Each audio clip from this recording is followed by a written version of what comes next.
Good morning. Good morning, Krampus. Good morning. We're going right into it early today. Hey, how goes it?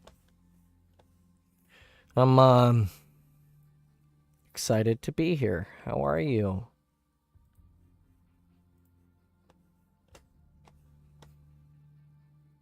I'm sorry I missed you guys yesterday. I'll talk about that some here in a little bit. I'm just sending out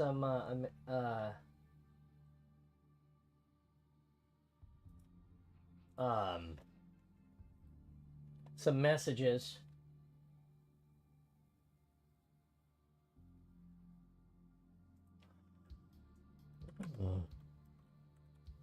Okay.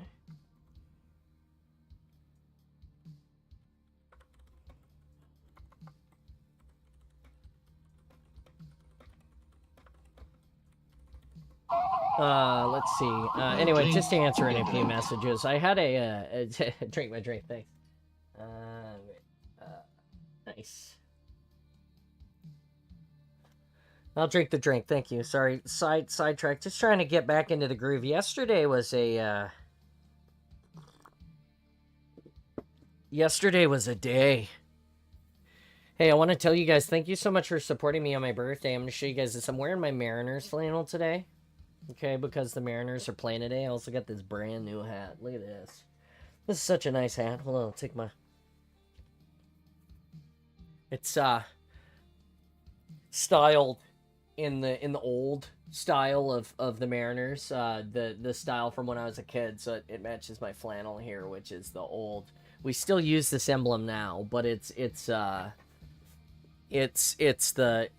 emblem of the Mariners, but it's styled here with the silver threads, and then the ball and compass. The baseball has red thread on it. It's the navy blue, so the darker blue, and then they call this now Northwest green. But when I was a kid, it was actually a more of a brighter teal color, I want to say. So it's just a little bit brighter than this green. Anyway, it's a new era hat. It's fitted, but this is what I love about it. It has the postseason 2025. So it's crazy because this year is the 25th anniversary of the last time that my baseball team went to the postseason, to this far into the postseason, I should say. 2 years ago, we made it to the wild card. We played a 1-game playoff to get into the postseason, and we lost. So 25 years ago was the last time that the baseball team was in the American League Division Series. Tonight is Game 5, and it's the elimination game, so we're playing at home. We have to win tonight. The game's at 5. My plan is to be in the Spartan Space this afternoon, this evening, hanging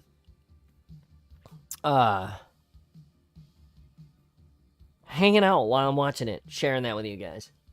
But I wanted to show you that someone sent me this shirt from my Amazon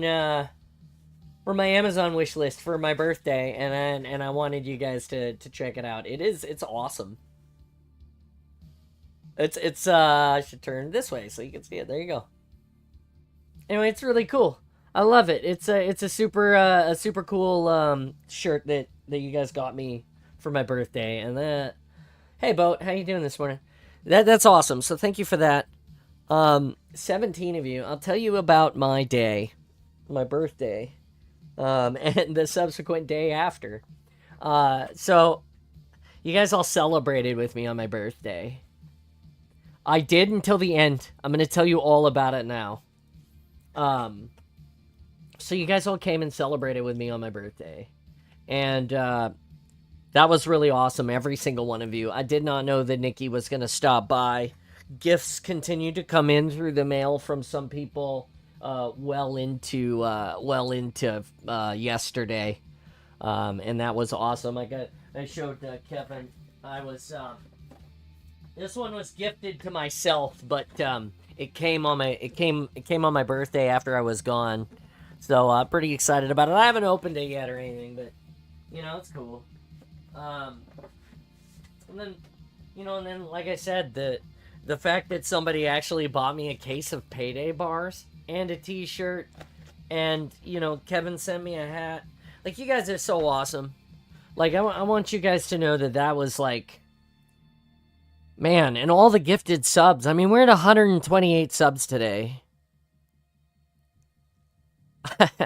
It was definitely God, I'm grateful for you guys. I have to correct myself on something before I continue with my birthday story. I told you guys that my mom and my dad would not call or tell me happy birthday.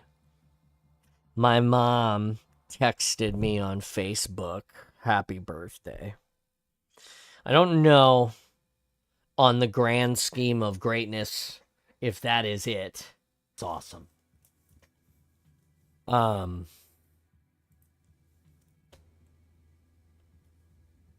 Did my stream just die? No, okay, it's fine. Sorry, I was worried that my stream may have just died.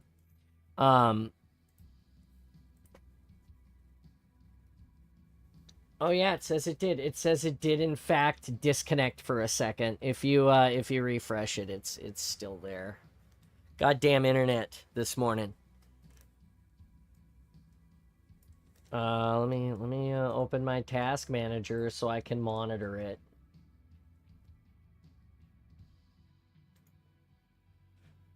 Task manager.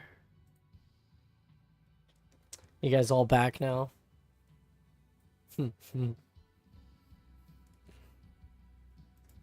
Oh no.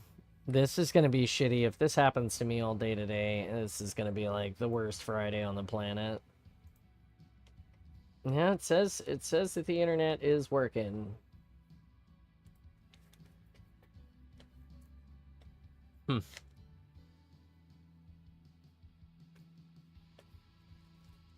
Well, anyway. Yeah, it dropped. I'm assuming it dropped for just a second and then was fine. I didn't even get a notification on I didn't even get a notification that it dropped on Streamlabs, so it's yeah, we're still live. Just give it a refresh.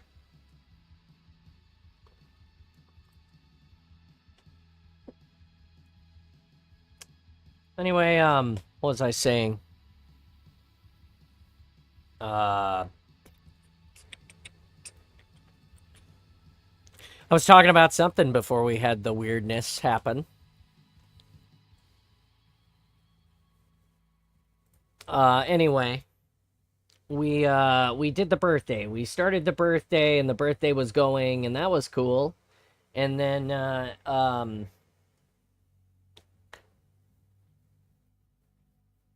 oh, I remember where I was at now. Sorry, I had to think about it. So, I'm grateful for all of you being part of the community. It's amazing. You guys are awesome. My mom actually did wish me a happy birthday on Facebook, which is why I was trying to correct my statement. I had said that neither of them would tell me. And my mom actually did. So, I have to own it. I don't like liars. So, here you go. I'll own it. I was wrong. My mom wished me a happy birthday. Yeah. More stuff I got. I gifted these to myself, but I got some more flight gloves. These are important for my Master Chief cosplay. It's the glove that I wear. They're Nomex and leather. It's the same ones that I flew with in the military. I just buy them on Amazon. They're fireproof, which is important if you're the Chief. I bought one pair for each suit so I don't have to change. But, because if you use the one pair between both suits, you get like a year out of one pair of gloves. You get double the time if I have two. Have been enjoying your streaming. It's really great to link up on Discord. Hey, thanks, man. That's cool. Join the Discord if you haven't already. Oh, that's a bot. Sweet. Thanks, Krampus. Anyway, let's see. So my birthday. So we woke up and we did all the awesome, and you guys were awesome, and then I left. And when I got off, we got in my wife's car, and we drove to to a secret place. Okay, so my wife was like, we're going to take you and drive to wherever. And I'm like, okay. She's like, I can't tell you, it's a secret, but the kids know. Well, we ended up going to a place called it was like let me look what it was called.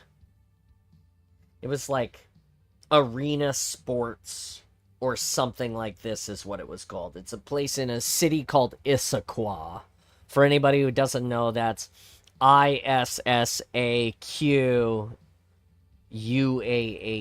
I believe is how that's spelled. Issaquah. It's an Indian name. Anyway, it's a city. It's east and north of Seattle. Okay, so it's across Lake Washington and then north. If they weren't, they'd say they're not a bot. You're probably right. Or maybe they're just dropping into chat. Who knows? I'll take the first time chat anyway, and hopefully they stick around. It could be possible, Krampus, that is a person that got gifted a sub yesterday who's been part of the community and just doesn't talk. Hello there. Anyway, it's possible. I don't know. Hey, morning, Joy. Anyway, so yeah, so I missed the hell out of you guys, by the way. But I went out on my birthday, and on the way, we played arcade games. We played Halo. Fireteam Raven was there. I played that with my wife. I was joking. It's probably a bot. You might be right. Issaquah is east of...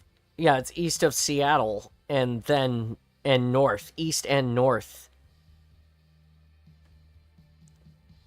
Anyway. Also Bellevue, if you're really picky. The Bellevue is out there, too. It's not north. I mean... The 90 comes out of Seattle at the middle and goes east by northeast through across the lake through Bellevue and into the foothills of the mountains. So I would argue that it's east and north. It's just my perspective. I could be wrong, but that's my argument. Anyway, we went out there. It's an hour and a half from my house. We drove. Played Fireteam Raven, played some games. We did they had a golf simulator. We fiddled around with that. We played laser tag. On the way there, we stopped at IKEA in Renton. That's Renton, Renton. Anyway, it's another town, city.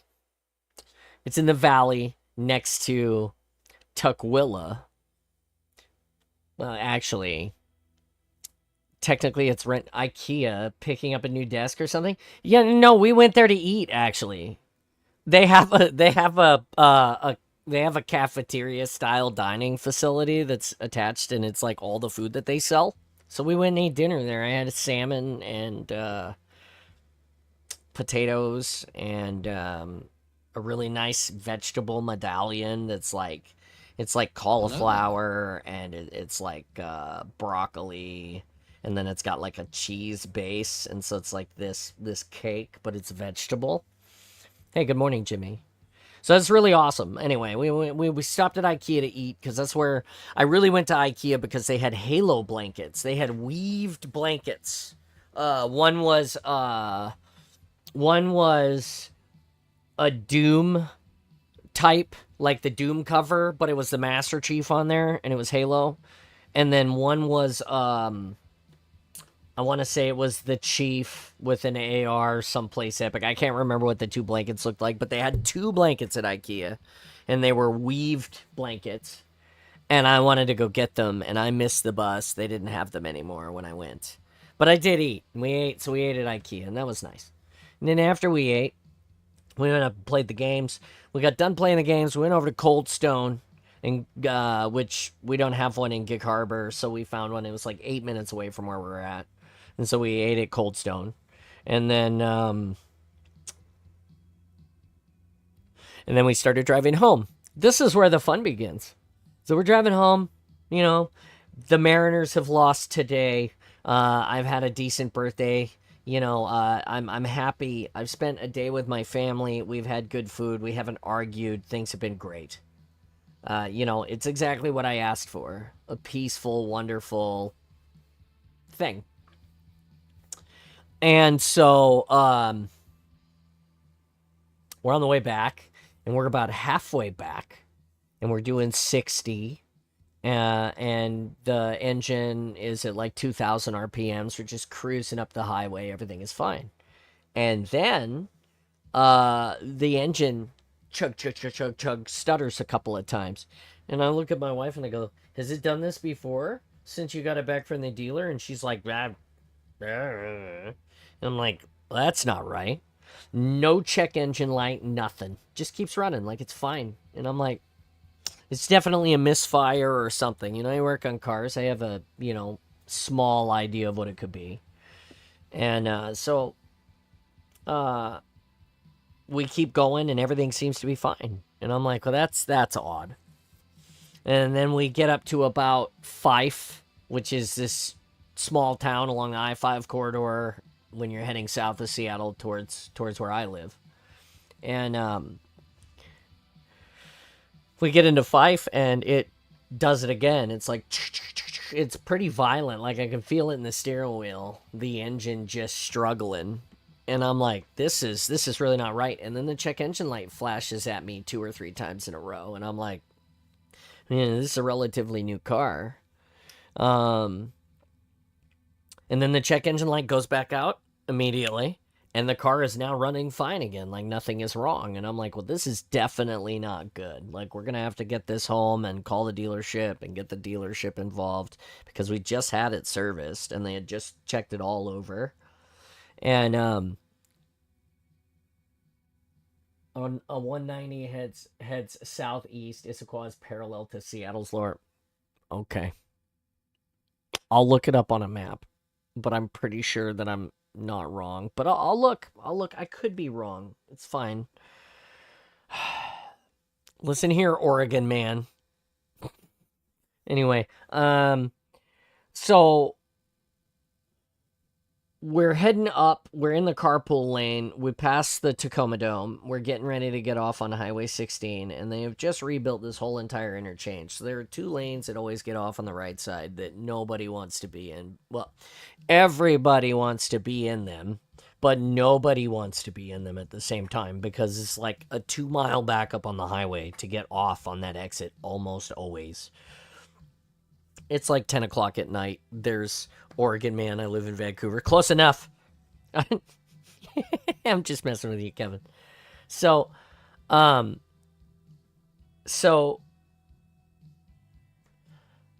car just dies. The check engine light comes on hard and the car just dies. And so now we're drifting up the hill in the carpool lane on the left side of the freeway against the center median. All of the exit lanes are that way. There's like 4 of them I'd have to cross. I got no choice. We're taking the carpool exit anyway, was the plan. So then the engine dies and we coast up the hill onto the exit, and I pull over into the shoulder, which is like surprisingly wide enough for 2 or 3 cars maybe. And the car comes to a stop. And my wife is like, what's going on? And I'm like, well, it's dead. I'm like, it's definitely dead. And so we tried to start it, and it definitely did start. But when it started, it was like clug, clug, clug, clug, clug, clug, clug, clug, clug, clug. And I was like, that is definitely not good. Something is really, really wrong here. And it would not make power. It wouldn't do anything. The tachometer was hovering at like 400 RPMs maybe, and it was like bouncing pretty violent. So we shut it off. And so for the next hour or so, I spent pressing turning the hazards on and off, because I turn them on and leave them on for 10 or 15 minutes and then turn them off for like 10 or 15 minutes because the battery was dying on the car. It was giving me the discharge warning. already. And I called my insurance agent who I played golf with. We went to high school together. He was sick, so he answered the phone and answered my question sort of, and then hung up on me because he was sick. He called me back the next morning and got the full details on what had happened, of course. Uh, but so I couldn't get a hold of him, and then I called my insurance company to get the tow, and they hung up on me twice. I waited 15 minutes on hold to talk to them. In Lena's car, no. That's probably a good thing to add, though. Now that I think about it, um, if I'd had my trailer, I would have had them. So I wonder if her. I don't think that her spare tire kit has a reflector either. You used to get reflectors in the spare tire kit with your car. Yeah, my insurance company hung up on me twice while I was waiting to get a hold of an agent to talk to them about a tow. So I ended up chartering a tow on my own. It cost me $151 to tow the car off of the freeway 5 miles to the dealership where we had it dropped off. And of course, it wasn't the correct Kia dealership. It was a Kia dealership, because for me to tow it to the Kia dealership, we would have had to tow it to Puyallup, which is Puyallup, or Puyallup. It's also another Indian name. And that would have costed me like $475 to get it towed out there. And so we definitely did not do that. We did not tow it out there. We dropped it off, and fortunately, my daughter's boyfriend, Scout, at Codename Squash in the Discord, you guys can all shout him out and be thankful if you would like. He was up late and got his pickup truck, his big giant pickup truck, and drove out and picked us up and took us home. And I paid for his gas, which was like $70 or some ridiculous thing, because it's a big V8 pickup truck with a king. It's an Excursion, so it's like a super exploder. It's just the same thing except mega bigger. Anyway, so we got home at midnight on my birthday on Wednesday. And then Thursday happened. So Thursday morning I got up and I slept in a little bit. Lena slept in a little. Everybody slept in a little bit. Lena had to take the Bronco to take the kids to school because they both missed the buses and so on and so forth. And by the time she got back, she was like, "We still have to go get the dogs. Will you help me?" So I went and got the dogs with her. And by the time we got back from picking up the dogs, it was like 9. It was like 10:15. And at that point, I was like, "Well, you guys probably have already found out the hard way that the stream doesn't usually go if it's too late." It's anyway, but that's something for another day. So I made the announcement that unfortunately the stream wasn't going to go, and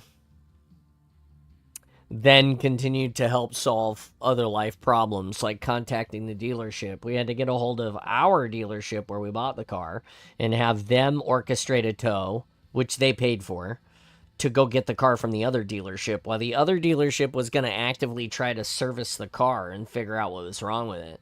And of course, we didn't want to pay for that because the car's under warranty, and in America, sometimes the warranties travel from dealership to dealership with the car. Sometimes the dealership that sold the warranty is the only dealership that will work with you.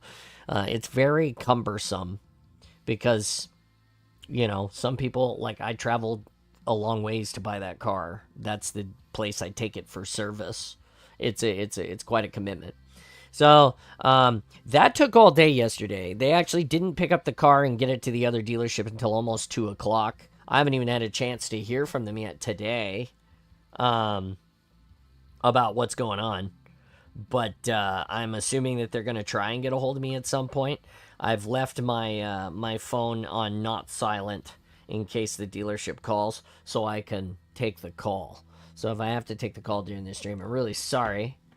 But yeah, no, it's not about the quality of the warranty.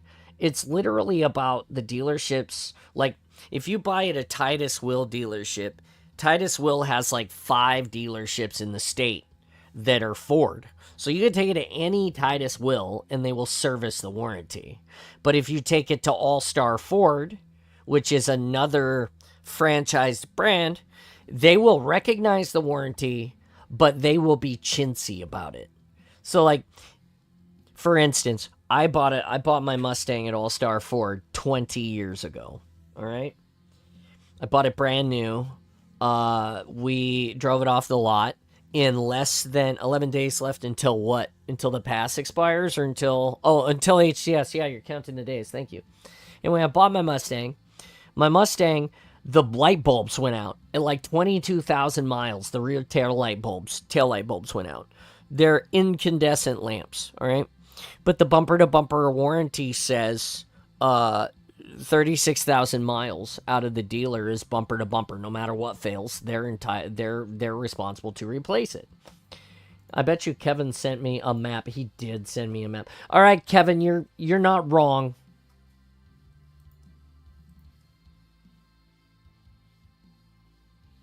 Kevin is not wrong. He still lives close enough to Oregon to be Oregon man today. Anyway, if you look at a map, apparently I was incorrect. The 5 goes east and southeast. So apparently I was wrong. Anyway, womp womp. Where was I at? No drink, you drink.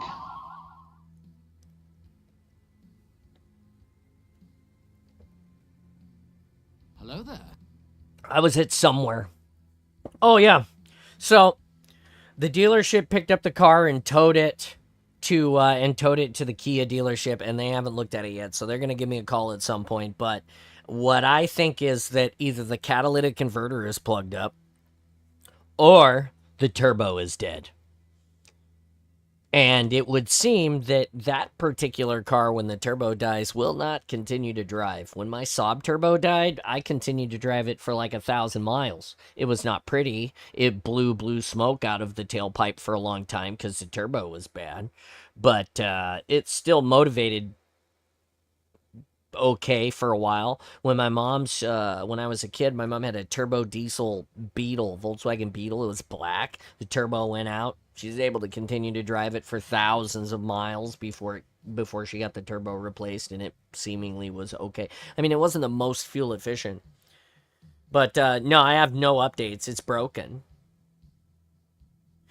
Yeah, I do have a computer reading tool, but I don't carry it. Again, the car is less than 5 years old. It's a 22. Like, it's got 125,000 miles on it. Maybe it's more than, I guess it's a little more than 5 years old at this point. No, it's not even. We bought it in 21. It's a 22 model. And this is 25, so it's 4 years old. We put a lot of miles on it. But still, for the engine to just, hey buddy, I just shouted you out. Thanks for stopping by. I mean, it is a Kia. Kia is usually really good. They have really been good to people and have been a better car maker for some time, but we'll find out. We've got a 200,000 mile warranty. It's 10 years, 200,000 miles or some stupid thing. So we're well within the warranty period in both places. We've had all of the maintenance done with the exception of a few oil changes that we've had done here locally. Hopefully it's not something that the warranty doesn't cover. But no idea what it is. Could be a sensor, could be the turbo, they thought it was the turbo wastegate when they diagnosed it on last week when I had it at the shop. They said that's what the turbo code was for. And so it's quite possible that that's what it was. And they did say that was not covered under the warranty. They said that was not a warranted part. So we'll see. We'll see what happens. Good practice to have first aid, car emergency toolkit, and a little money stashed in every car you own. Yeah, that's fair. That's fair. Usually we do have a first aid kit. The Bronco has a Ford included a toolkit from Ford that does almost everything the Bronco needs, which is cool. Money, yeah, I don't know. I usually carry the cash in my pocket. I'm a strong, firm believer in carrying some cash in your pocket almost always. That is important. Um, so yeah, so we're just waiting to hear back now from the dealership about what is going on with the car, what they're gonna find, whatever it is. We'll figure it out. In the meantime, we have the Bronco and we have the Subaru. Yeah, maybe. Maybe not wrong, Krampus. Let's see. What else is going on? Oh, so then, because of all of that, I had the stress sick yesterday. So I dealt with that all day, and I missed the stream, which threw me all off. And so I just had a day of like, what the fuck? And then I waited. I washed Jack's baseball clothes, and we got Jack into baseball. We went to baseball practice. Yesterday was pictures for the baseball team. And I gotta get the Mustang up and going now. I still have to take that in to my buddy and get the computer on it and figure out what's going on with it. Um, uh, anyway, so we went and we did baseball practice and got pictures. And then after that, by the end of that, because we didn't know they were supposed to pick up the car in the morning and take it to the other dealership, and they didn't actually pick it up until like 2 o'clock, and they were supposed to call me at every stage to let us know. Nobody called me at all, so I ended up having to chase it down. Super stressful. So then I came home last night. I picked up Fat Donald's for Jack and I. All I got was 2 cheeseburgers. They gave us a small or like a medium fry for free. I don't know how or why, but they did. And I didn't even order a drink. I ordered Jack his meal. I was very like, from being stressed out, I felt hungry, but I was like on that edge of like, if I don't, I hadn't eaten all day, and I was in the stress and all of the things. I've talked to some of my friends. I talked to my therapist about this. It's definitely, I think it's definitely military related. This special kind of anxiety and trauma that I'm like currently enduring on the daily. But I so I got home last night and I tried to eat some fries like straight on the way home, and I managed to get down like maybe a handful of fries, like one at a time. And I knew then that I was like forcing myself to eat, that it was not going to be great tonight. Like I was like, I'm not going to be well. The Kraken were playing. I was listening to the game on the way home. They were up 1-0. I was wearing my Kraken sweater yesterday, or not my Kraken sweater, but my Kraken flannel yesterday, which will make an appearance on the stream on next week when they're playing, because you guys didn't get to see it. I was gonna wear it during the show because it's hockey season. And so I came home and I was already feeling not great. And I was talking to Jimmy. Jimmy was making fun of me about my Kraken mascot, which I 100% agree is silly. I wanted like Davy Jones from Pirates of the Caribbean to be our mascot. I mean, we're the Kraken, for Pete's sake. We got a troll, and his name is Bowie. And you go look it up. It's Bouy. The troll. That thing is creepy. Yeah, it's the troll. So I was gonna come home and try to watch some of the game and hang out with Jimmy in the Discord. Of course, it turns out that they were on date night watching the game, so I'm glad that you guys were out watching hockey and having a good night together. I got home instead and tried to put the game on my phone and get in the shower, to which, much to my unfortunate luck, was cold already, because apparently my daughter had consumed the tank of water before I got home. And so after standing in the lukewarm and then immediately cold shower for about 12 minutes, I went straight to bed. I think it was 8:15. and Chuck E. Cheese reject looking funky creature. Yeah. So, if you go and look at the history of mascots, the Mariner Moose was pre what do you call that? The Mariner Moose was not always the Mariners mascot. The Mariner Moose replaced a troll originally that was the Mariners mascot for the first few years.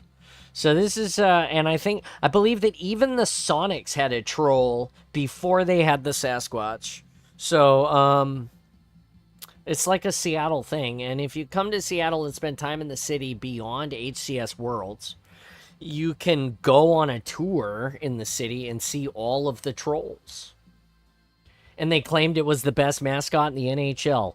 You know, I haven't seen a lot of the other mascots in the NHL because I watch the games, but, you know, I got nothing.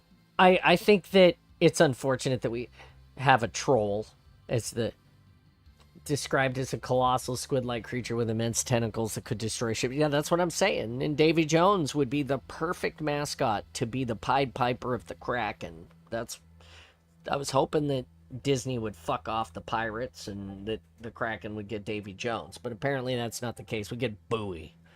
I got nothing for you, okay? Would you rather it was Cthulhu, like a man with a squid head, like, I don't know. All I'm saying is, I came home, I hit the bed at like, it might have been 7:15 or 7:30 even. I told my wife as I laid down, I said, hey, I might get hungry. There are 2 cheeseburgers on the counter. Will you put them in the fridge for me? Then the cheeseburgers never made it to the fridge. I woke up this morning, they were on the counter. I'm surprised the dogs didn't eat them. It's kind of a statement about McDonald's. The dogs did not get up on top of the on top of the stove to get the cheeseburgers. Maybe we shouldn't be eating McDonald's. Get the whole ship as our mascot. Yeah, that would be cool too.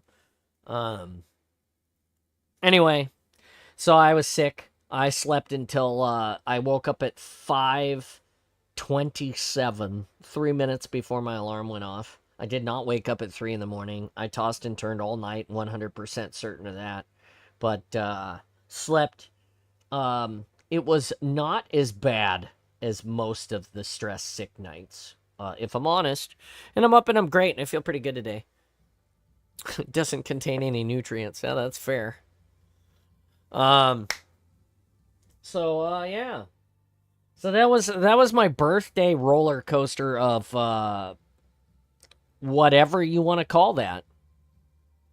It was not the greatest. I will tell you that.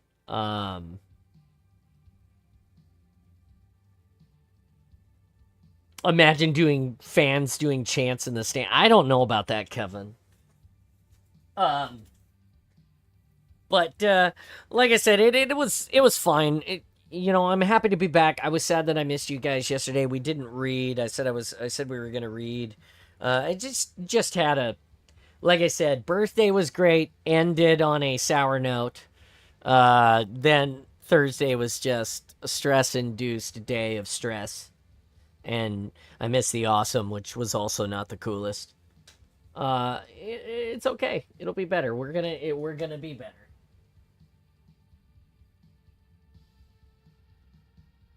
And yeah, it do be like that. I got nothing. I missed you guys. I'm glad that we're able to hang out together today.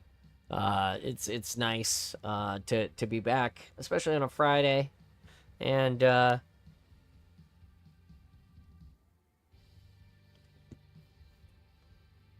yeah, that's it. How are you guys today? You've heard about my 2 days that you missed me. How are you guys? Oh, and the Kraken did win. We won 3-1. First win of the season on the first night of the season. We're off to a great start. The Kraken looked good last night. It sounded good last night. I don't know what Jimmy thinks, but I feel like Vegas is maybe wrong. Vegas said that we were a 1 in 3 in 30,000. They said we were, was it plus 30,000 if you had bet on them to go to the to the cup. I'm ecstatic. My lodging in Texas may be changing. Heart. Okay. That's cool. And that means you're gonna go and stay with the boyfriend then? Instead of a hotel? The league will never allow that mascot near a trophy. Sorry, boss. I don't know. We're gonna see. The Kraken's troll face mascot hoists the trophy. 2025-26. Okay. Could happen. It could happen.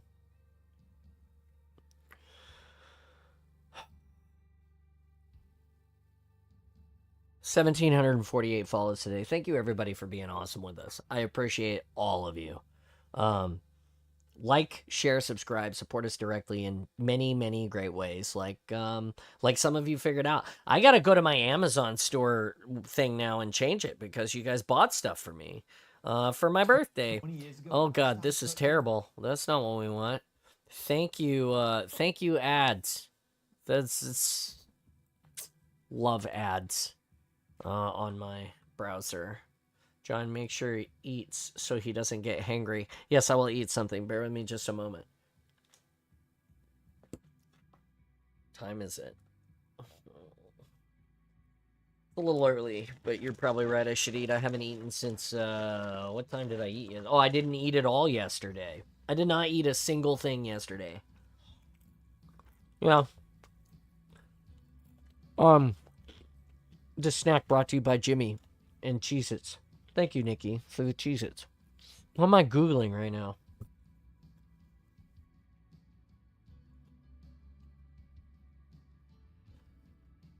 Oh, that's cool.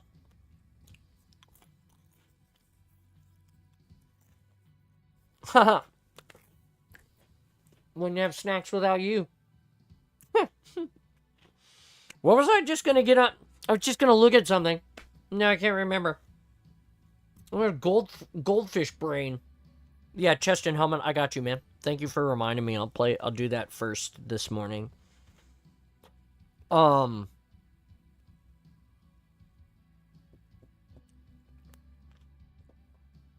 Christ, I opened up a window to look at something and now I can't remember what the hell it was. Amazon. That's what it was.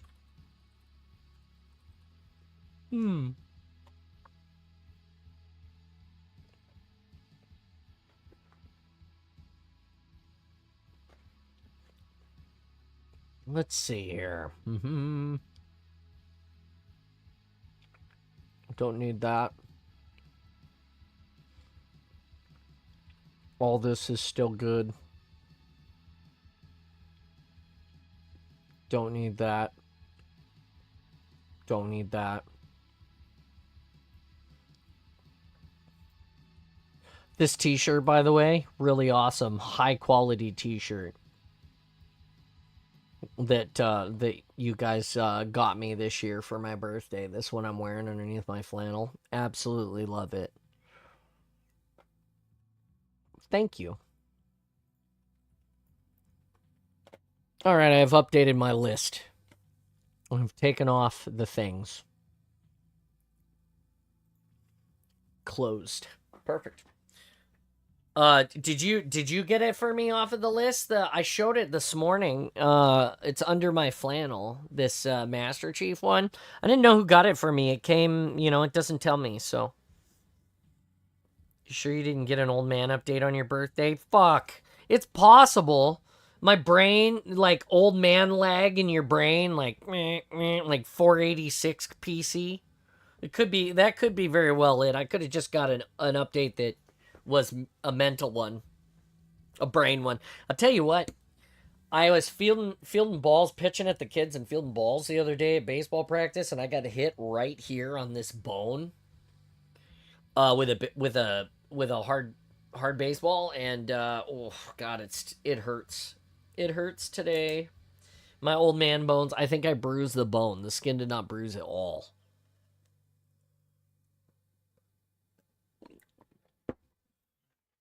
And thankfully, Nikki did not hide my my cutting board. I don't think Did she hide my fucking cutting board? She was talking about hiding my cutting board. I gotta find it now. Where's my cutting board?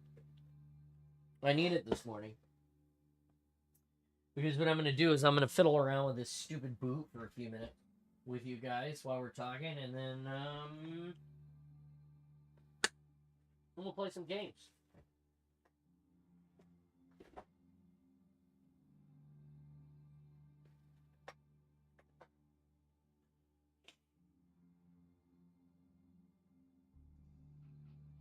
Under my desk on the left side. Oh, thanks.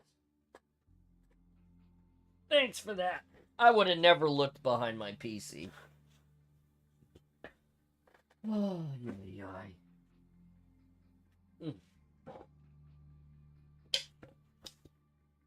Yeah. Well, that's it. How are you guys today? How's everyone on a Friday? Let's put us on this one. Yeah, that works. Yeah, so how's everyone on a Friday?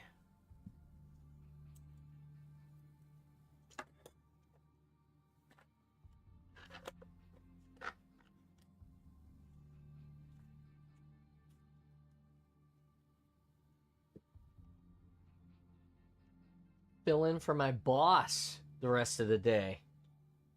I mean, I think that that's great. What does that exactly mean?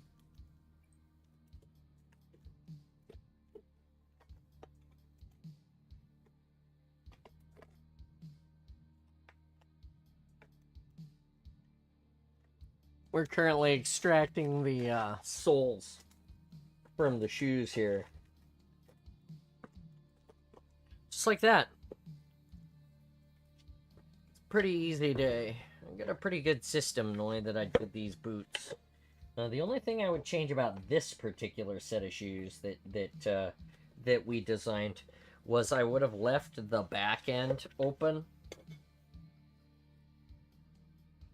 Where did you come from?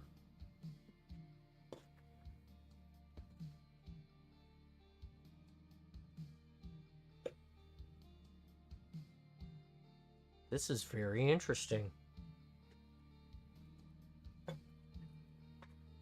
I have a piece of foam from somewhere that was clearly finished at some point, and I just got a promotion. It goes into effect next week. Hey, that's great news.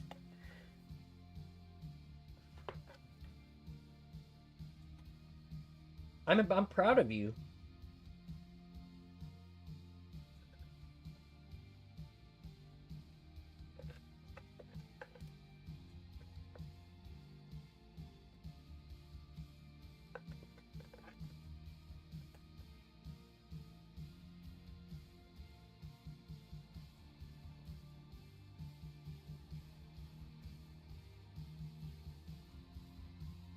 Come on.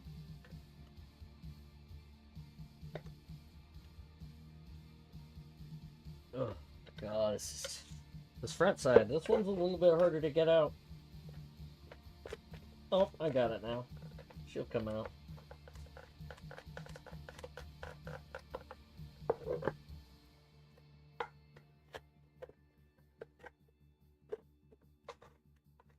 So the thing that I didn't do on this pair of boots that I should have done that we did on the other pair was we made on the other pair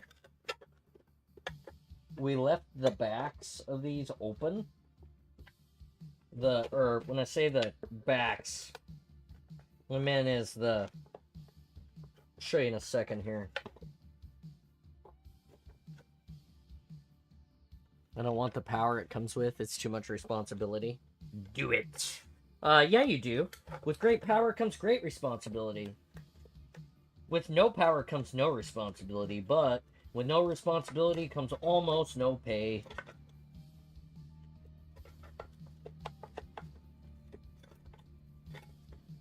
Alright, so, here's what I was talking about. On the Infinite Chief, there is a lip right here that goes between the back of the shoe. On the Infinite Chief, this lip is removed.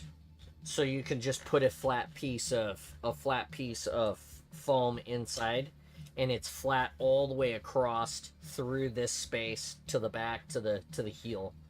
On the Legends Chief, it's notched out, which is why we've had some of the issues we've had with the Legends Chief boots. It's every time I build this suit, I learn something new, is what I will say. And it's okay. We're getting better at it every day. Making better choices when we construct. Just doing things differently.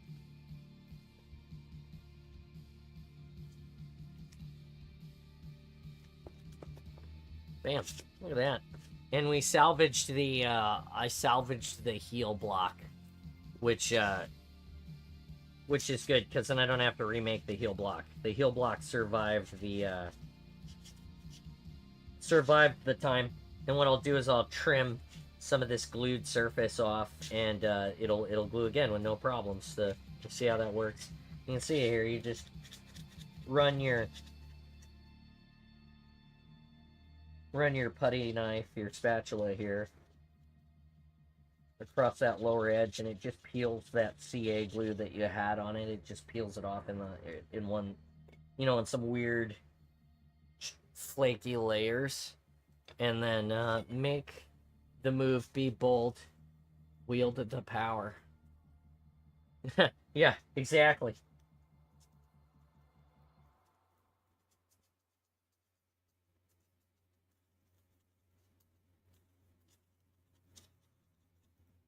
This is the last shoe I need to construct for Worlds, so getting it put back together is kind of important, which is why I decided to do a little bit of this morning for a few minutes before I gamed, because I needed to tell you guys about my birthday extravaganza anyway.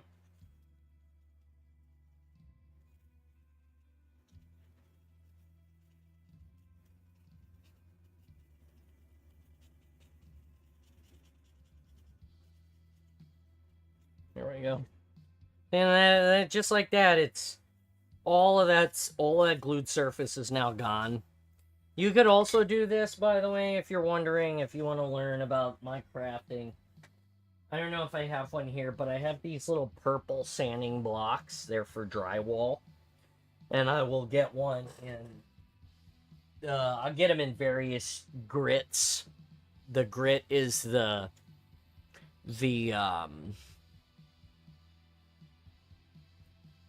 porousness of the sandpaper.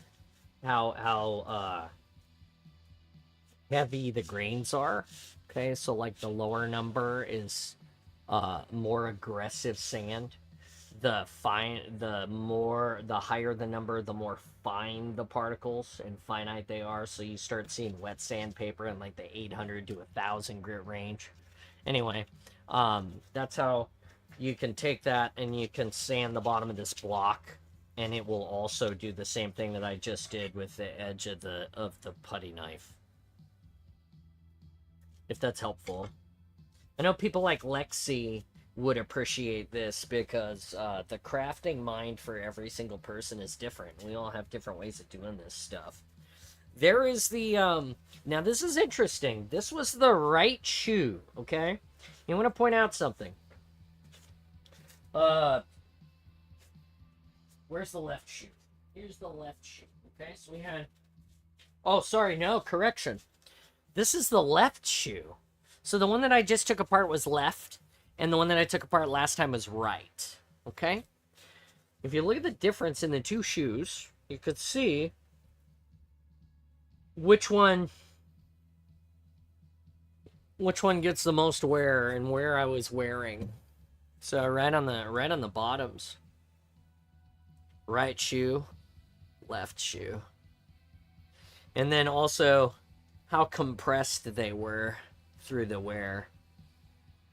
I feel like the right shoe is more compressed than the left shoe, but the left shoe has... No, yeah. The left shoe has less wear overall than the right shoe. I don't know. Just something I noticed.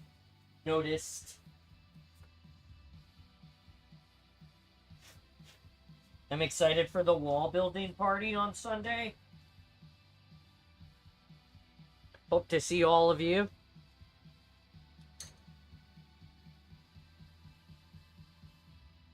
And hey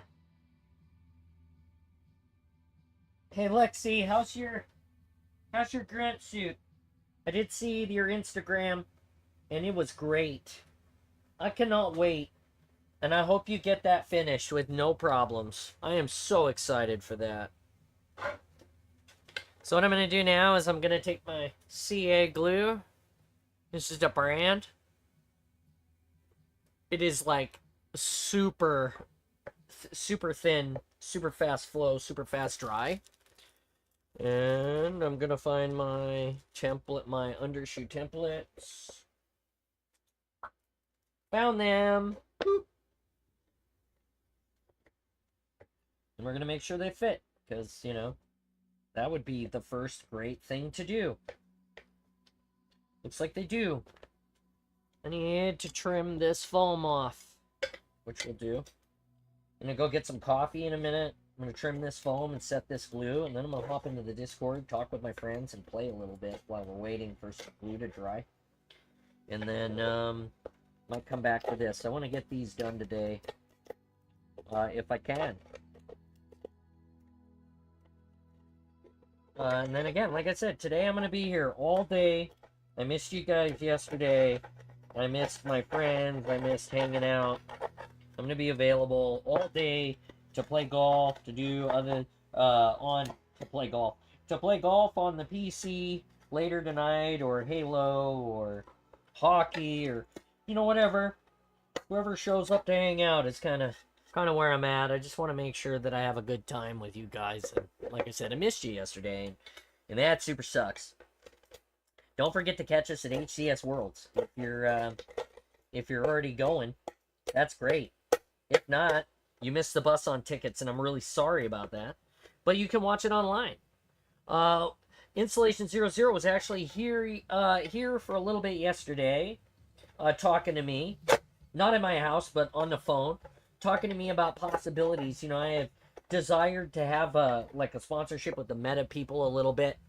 Not really because I enjoy all of the things that they do, although they do VR really well, and I enjoy that. But mostly because I wanted to try to get the Meta glasses, so I could like stream the awesome at from a convention, which I think would be absolutely ridiculous. It would be awesome as shit. But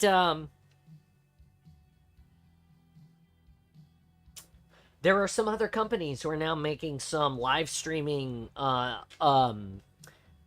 things, headphones, or not headphones.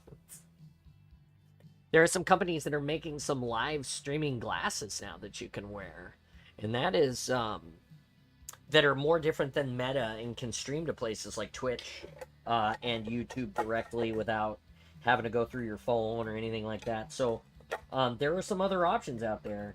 I think that kind of level of interaction would be pretty neat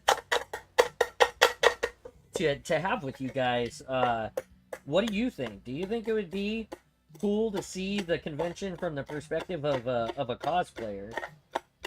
Somebody, you know, live streaming, wearing the armor, interacting with the people, you know, doing all the things. That's kind of the content that I think that would be really cool to generate for you guys to see. But again, I don't know. Someone like Lexi, who is putting a camera system, or like Pip Ninja, right, for instance, who is putting that camera system into their helmet or into their armor already, probably has a really good you could siphon that video from that feed and record it onto a saved media, and then make a video later and put it up on YouTube, or, you know, I don't have that kind of thing in my armor at the moment. Master Chief doesn't use that kind of stuff, so it's hard to find a place in your armor to add it where it's canonically appropriate. If that's what you care about. Some people don't care about the canon, so you know, there's that too.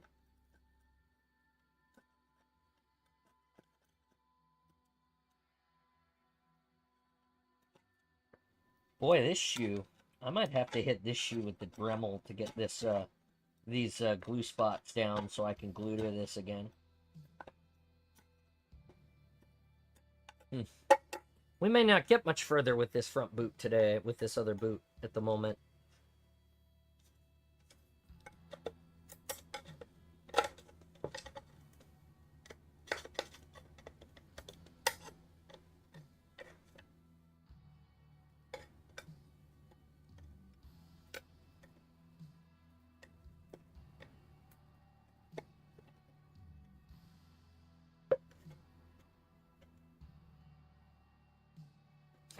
I kept forgetting to ask about it and it happened anyway.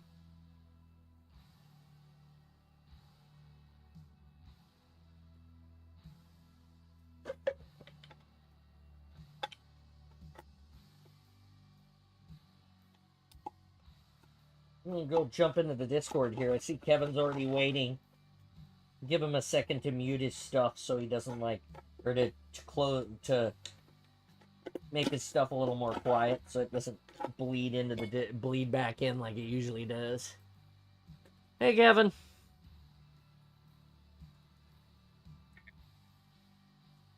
Morning, buddy. How are you? Plugging away. Just plugging away. I was hoping that you were gonna be in better shape than I was yesterday. Like I had a rough 2 days.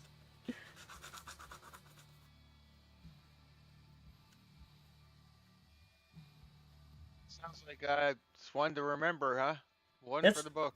that's what yeah, that's what Oakham said. Like I posted a picture of me standing on the shoulder in the Discord in the middle of the night. It was definitely a day. One of the days. And don't. Oh, sorry. No, go ahead. You're fine. Go ahead. What are you gonna I'm say? yelling to my team. I'm just yelling to my teammates that are doing stupid things. Oh yeah, you're already playing. I was- Already playing this morning.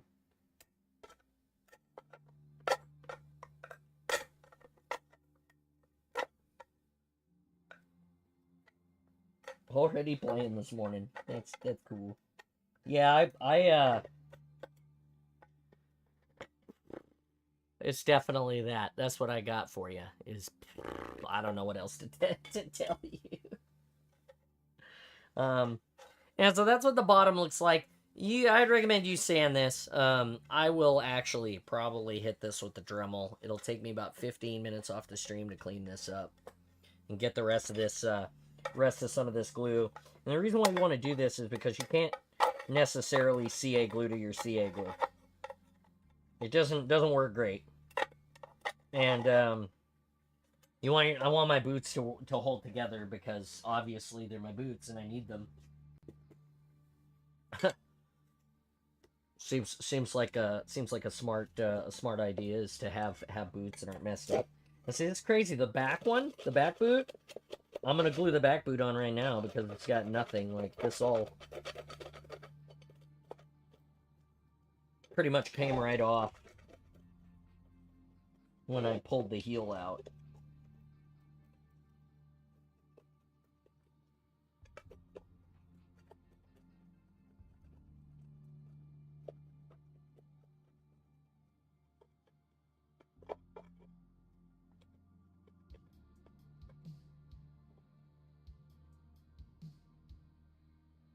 That makes it nice. I'll at least get to do something.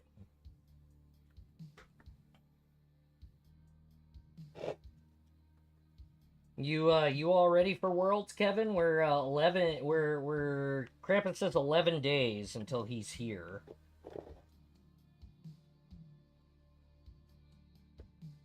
Not really. Not ready.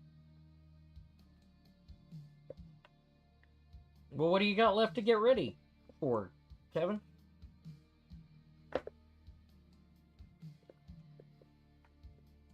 Nothing really, but I mean, have a ton of stuff to get ready to do, but there's stuff that's happening in front of it, so Oh, I yeah? gotta get ready for that. Yeah, like, what do you got going on? The Portland Game Show, Retro Game Show is the weekend before. So Oh, is the okay. toy show here. Gotcha. Portland Retro Gaming Expo. We're a little tight right here on this, so what I'm going to do is I'm going to run in the house and reboot my coffee, get a knife, we'll cut this and we'll glue it in. Then we'll start playing some games.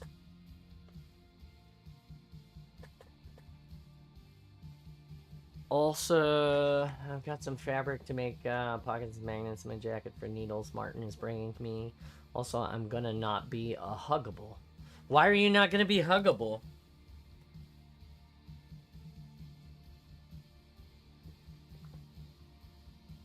Isn't part of the thing is that we get to hug you? That's like part of the deal, right? Like you're supposed to be a huggable person? Or am I wrong about this? Ugh.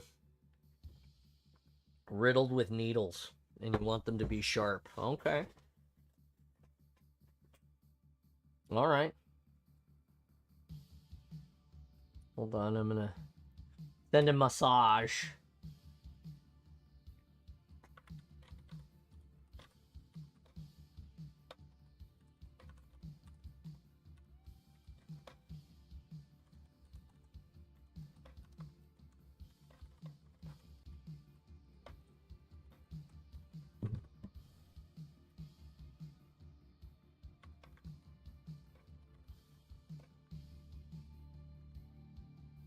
All right, give me just 1 second. I'm gonna go and get this. Wow,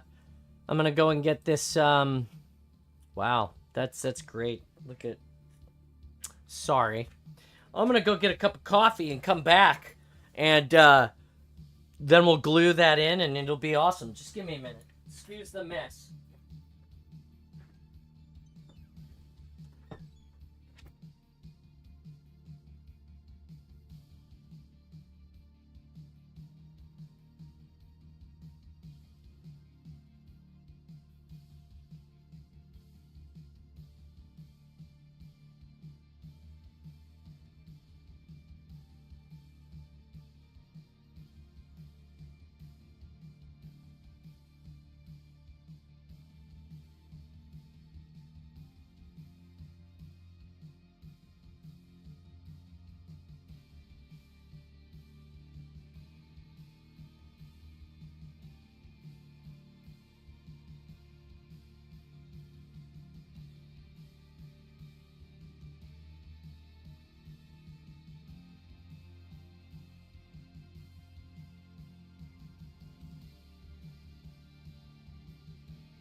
All right, I'm back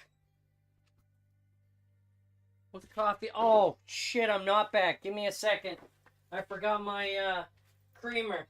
I gotta have half and half. My wife made coffee today. She powered it with the grounds from the sun. It's almost undrinkable. Give me 1 minute.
Okay. I got it. It's all better now. Good job. Son Proud of a- you. Son of a bitch. Hey, James, good morning. Morning, man. Thanks for coming on the awesome today.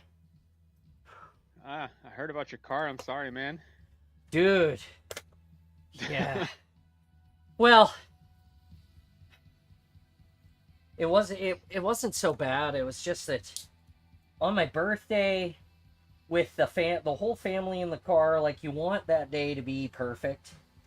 You know, I wanted that day to be perfect for everybody. It wasn't just about me. You know, my wife Better asked car me. than your hip. Ah, that's funny. What are you doing? Just fucking around. Saw you were on when I jumped on the computer.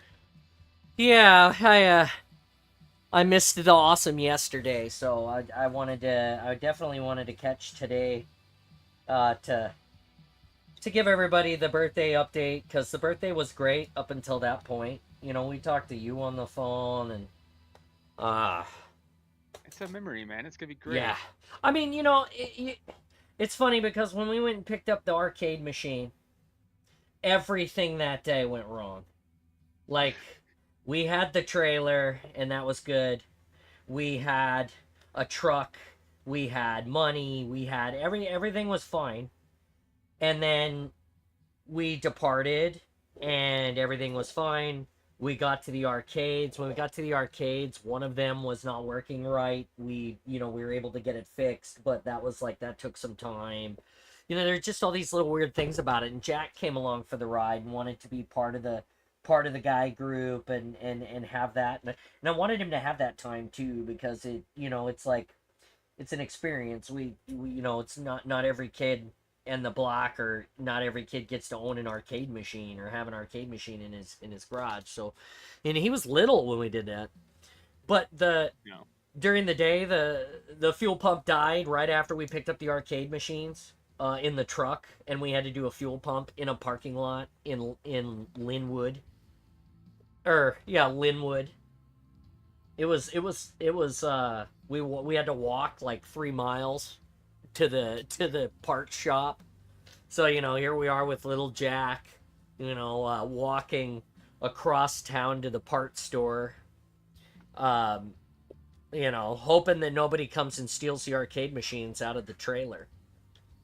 while the truck is unattended. And of course, like, the driveline is down so we could get the tank. I'm crafting a boot, Rye. I'm finishing crafting my boots for HCS.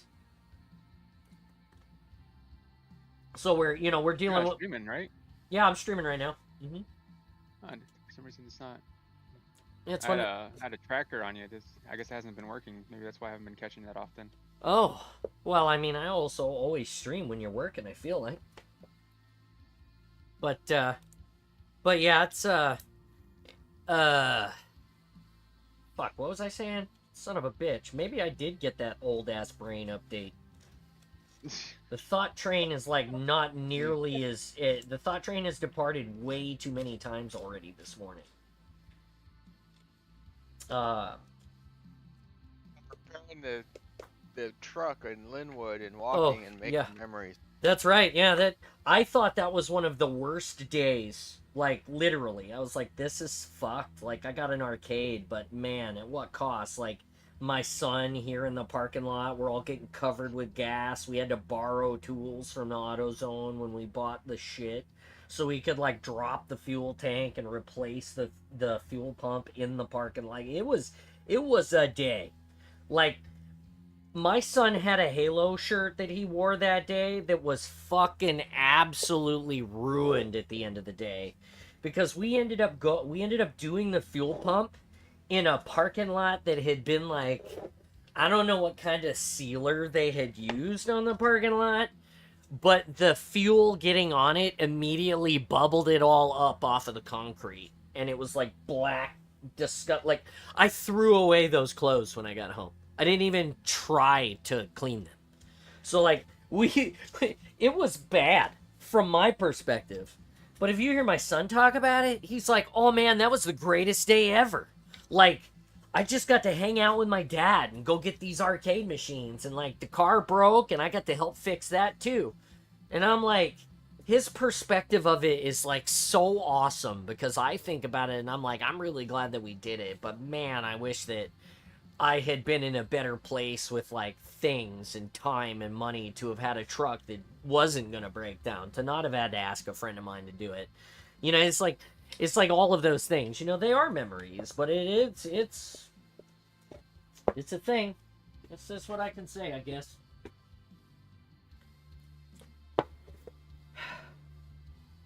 Man. Anyway, you're gonna miss out this year, James. I'm sorry that you're not gonna make it to Worlds with us. It's okay. I'm used to missing out every year. Buddy, you should plan for next year because Kevin thinks it's gonna be a showstopper next year. Ah, maybe. I mean, I finally got approval to train somebody to be under me, so we'll see what happens. Oh. Train someone to be under you. Okay. Yeah. Aren't you like a special dude now? Yeah, but You like I'm the too special. It's hard to get time off. inventory specialist or something. Yeah, something along that line. That's cool. That's I'm an inventory specialist boss. Oh, okay. Well, that's good. I mean, because you were in charge of doing all of the stores, right? Yeah, I was the Yeah. hub coordinator. It's so cool. That's so Yeah, cool. I'm glad it was cool. Not cool. I'm just I'm done with that. Done with it? Now you're doing something else. Yeah, I got mild concerns. Like I said, they're trying to train somebody because I guess other people are really fucking it up. I believe that. So we'll see how that goes. But I don't know if that means anything special for me or not. Because you know they don't really tell you plans. They just like, oh yeah, we're gonna have you do this, and then this is the reason why we have you train somebody so we can move you. That's a bummer. Yeah, That's a bummer. but you never know for sure. That's the You wrong never side. know for sure. I mean, I'm gonna know. Sent Lena a package today, so it should be there on the 16th. I gave her the tracking, but it should be there Okay. next Thursday. Okay. That works for me. I'm excited about that. It's clearly not you, so again, not coming to Worlds. Yeah, So not me. sad. Could have been you in a box with some air holes and some Cheetos inside. Right? This is James. James, holy shit, hi. Nikki says hi from the chat. That's I'm not gonna put her on blast, but you know, Lena's friend, Nikki.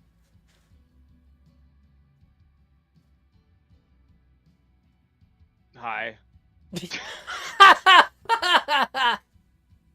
Anyway, she's recently rejoined the awesome life of the Lund family by hanging out with us more often. She's taken some pictures of the Spartan John in the wild. You know, we went to like the park and shit. That was cool. And anyway, you know, she's been back. She's been back and hanging out. It's been really cool to have her. We hadn't seen her in a really long time. And yeah. Now she's like on the awesome every day hanging out too. It's cool. Yeah, it's James. It's Big Brother James. This is Prime James.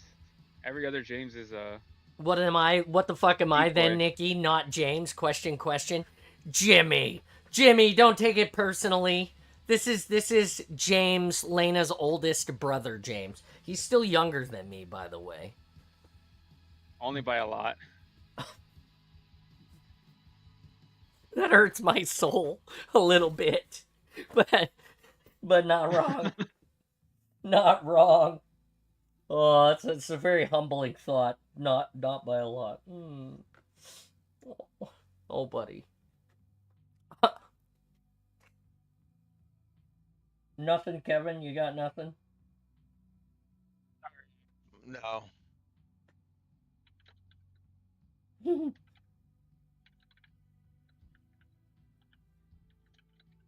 You see my new heels, James? Or my new shoe bottoms? It's like a... You got tired of your 3-inch lift? Oh no, these are... I think these are about the same, if not more. I compressed the boots so much in this suit that I had to replace the soles because they weren't providing me with any sort of like tangible support on my like for my feet or anything else. You were the cool older brother. Now I'm just the cool dad. Oh yeah, there you are, chatting. I have one now. To be fair, I missed it. What did you say? I've lost the chat. No. It's okay. I love that we've got you here today. It's awesome. Hopefully Jimmy will come and hang out and he can meet you too. And you know, and you said you sent me something for Mike already, or is that the same package that you're talking about? This is the mic one. This is the Mike one. Okay. Okay. Yeah. All right. I didn't have anything extra special to send you. I'm sorry. That's okay. I wish you never. You already have the same stuff I have. Right? Did you order the Vault Chief sets, or just Did you order the Reach box? What'd you get? Oh, I didn't get any of the new stuff. Oh, okay. If I didn't complete the set, I would have probably dabbled, but. But you had the OG set, so. Yeah. There's care. No need for. Yeah. Yeah, I got you. That's fair. All fair. Oh. I'm so glad that I found my cutting board this weekend when I was doing walls and stuff for the 405th, because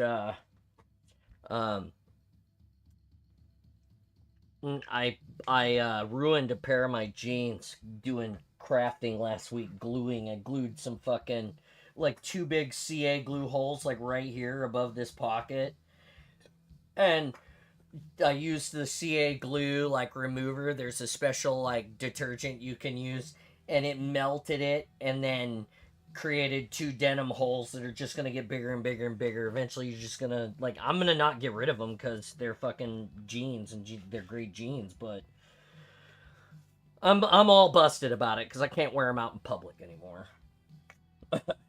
You can wear them out in public. You just can't if they shift to the left. You can't.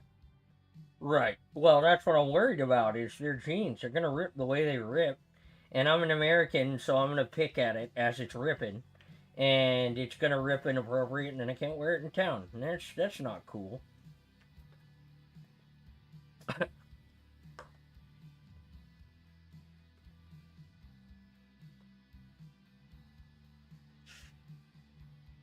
I mean, unless you think it is cool. And then, you know, I guess we could talk about that too. But I feel like that's not cool.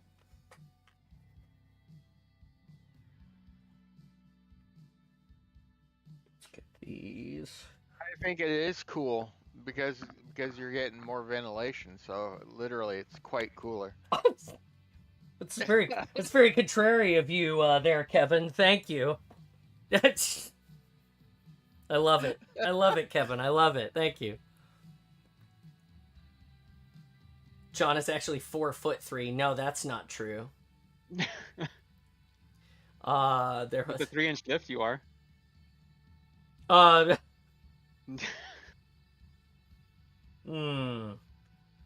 We're gonna measure the Spartan John at the end of this new boot build and see how much taller he got. That's what we're gonna do.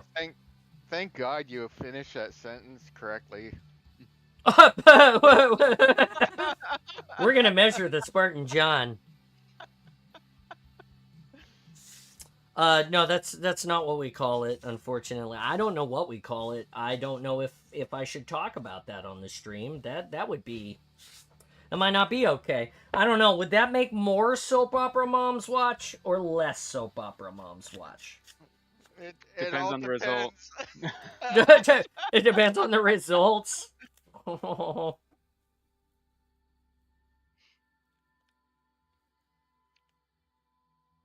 Did you divorce the villain, or did you become one? That's a great question. I think she could speak for herself on this one. Okay, now moment of truth. Did we do this right or did we do this wrong? Oh, we did it right. Look at me. I planned it and it worked out appropriately correct somehow. I'm like Charlie Sheen. I'm just winning today. No? Nobody's gonna giggle at my jokes but me? Alright. I see all of you. Sons of bitches. No, does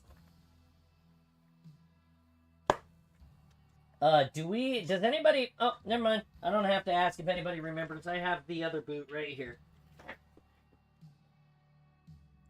Rubber, foam, rubber.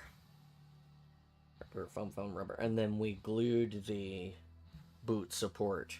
Oh, that's an interesting choice. That is 100% backwards from the way it actually came off of the boot. Interesting. We are the dumbass, but it's already done, and I can't fix it. Alright, well, sweetness. At least we have it. Oh no! Who says it's not both? Villainfection. I giggled internally. Nice. Well, what are you doing, James? You just home today? Have you played the Halloween event on Halo? Have you seen my pumpkin armor yet? No, I'm debating on getting Battlefield 6. That's what I'm doing. I already got it. Oh yeah? Mm-hmm. And you're not shooting people? No, not yet. Does Battlefield 6 have a Halo skin? I do not believe so. Nope, that's why we're not shooting people on the awesome. We play Fortnite sometimes on Fridays because there's Halo Fortnite right now. Have you played Fortnite to get your Halo skins, James? No. Oh, that's too bad. Did you get the ODST Helldivers kit yet? I did. I bought it. Like, I said I wasn't going to play that shit, and then they, made it on the Xbox, and it's seemingly fixed it for everybody, and then I played it. I can't stream it. It crashes my OBS every single time I try. And I'm not sure why yet. I'm still trying to figure it out. It's not ready for that level of awesome. I guess. I don't know. Once we get it figured out, of course, then I'll put it on here live. But yeah, I've been enjoying it. Jimmy's been playing it with us. Kevin's been playing it with us. We got a bunch of people in the awesome to play it. I think that is awesome. It's been amazing. Hell of a good time so far. So we're gonna glue this on here. This is the actual shoe bottom, the whole bottom of the shoe. Once we do that, then we can assemble this to the other shoe. To the rest of the hard shoe parts. And then once we have done that, we'll have the boot finish. We'll have to trim all of this so that it looks nice before we finish it, because this is the cosplay shoe and it's going to get looked at closely by the judge. Foamforge Cosplay is judging. I don't know if anybody has said that I'm allowed to say that, but fuck it. It's like, who watches anyway, right? No, I'm just kidding. You guys all watch. You guys are the best. But I think Foamforge Cosplay is going to be a guest judge this year. And I know from experience that when he judges, he is very thorough. He's also very fair. But makes me want to get this kid all squared away so that when he looks at me, I don't have to worry as much about it as all of the other dudes.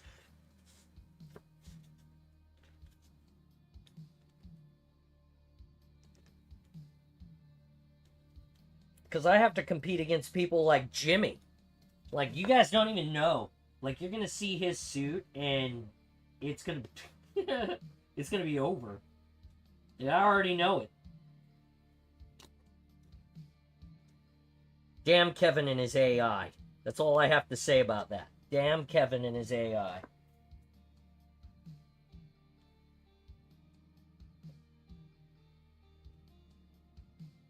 No response, Kevin? No. Hey, Kevin. Guys, I did get Kevin back with his robotness. I sent him a meme. I don't know how real it was, but it was a robot that had drowned itself in the pool, and I told him that that's where AI is going right now. Ha.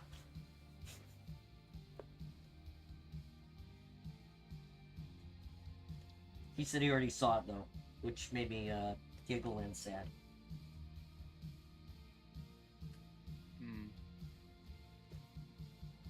Yeah, we've been talking about AI a lot, James. What do you think about it? Like where we're at right now, or what's about to happen?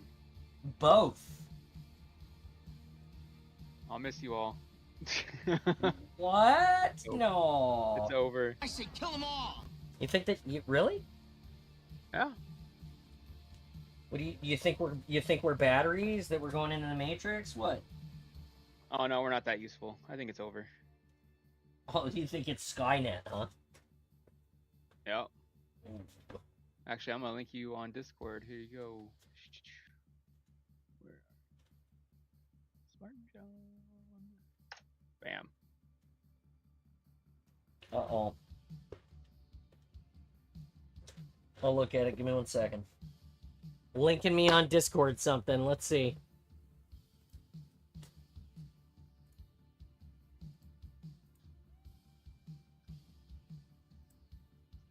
And back to the awesome. Hey, what's up, Laird? Oh, yeah, this guy. I saw this already. Yeah. Yours. I mean, it's pretty cool, James, but I don't...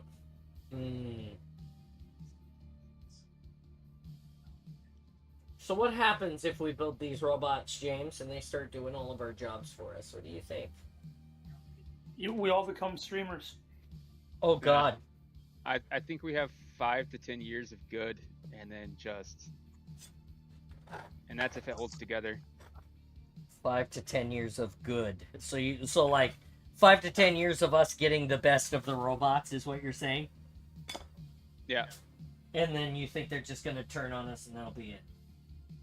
Well, not even just like I mean, if we're talking about just like literally just the robots turning on us, I don't think that's gonna happen. I think just like literally the war is gonna it's gonna be bad.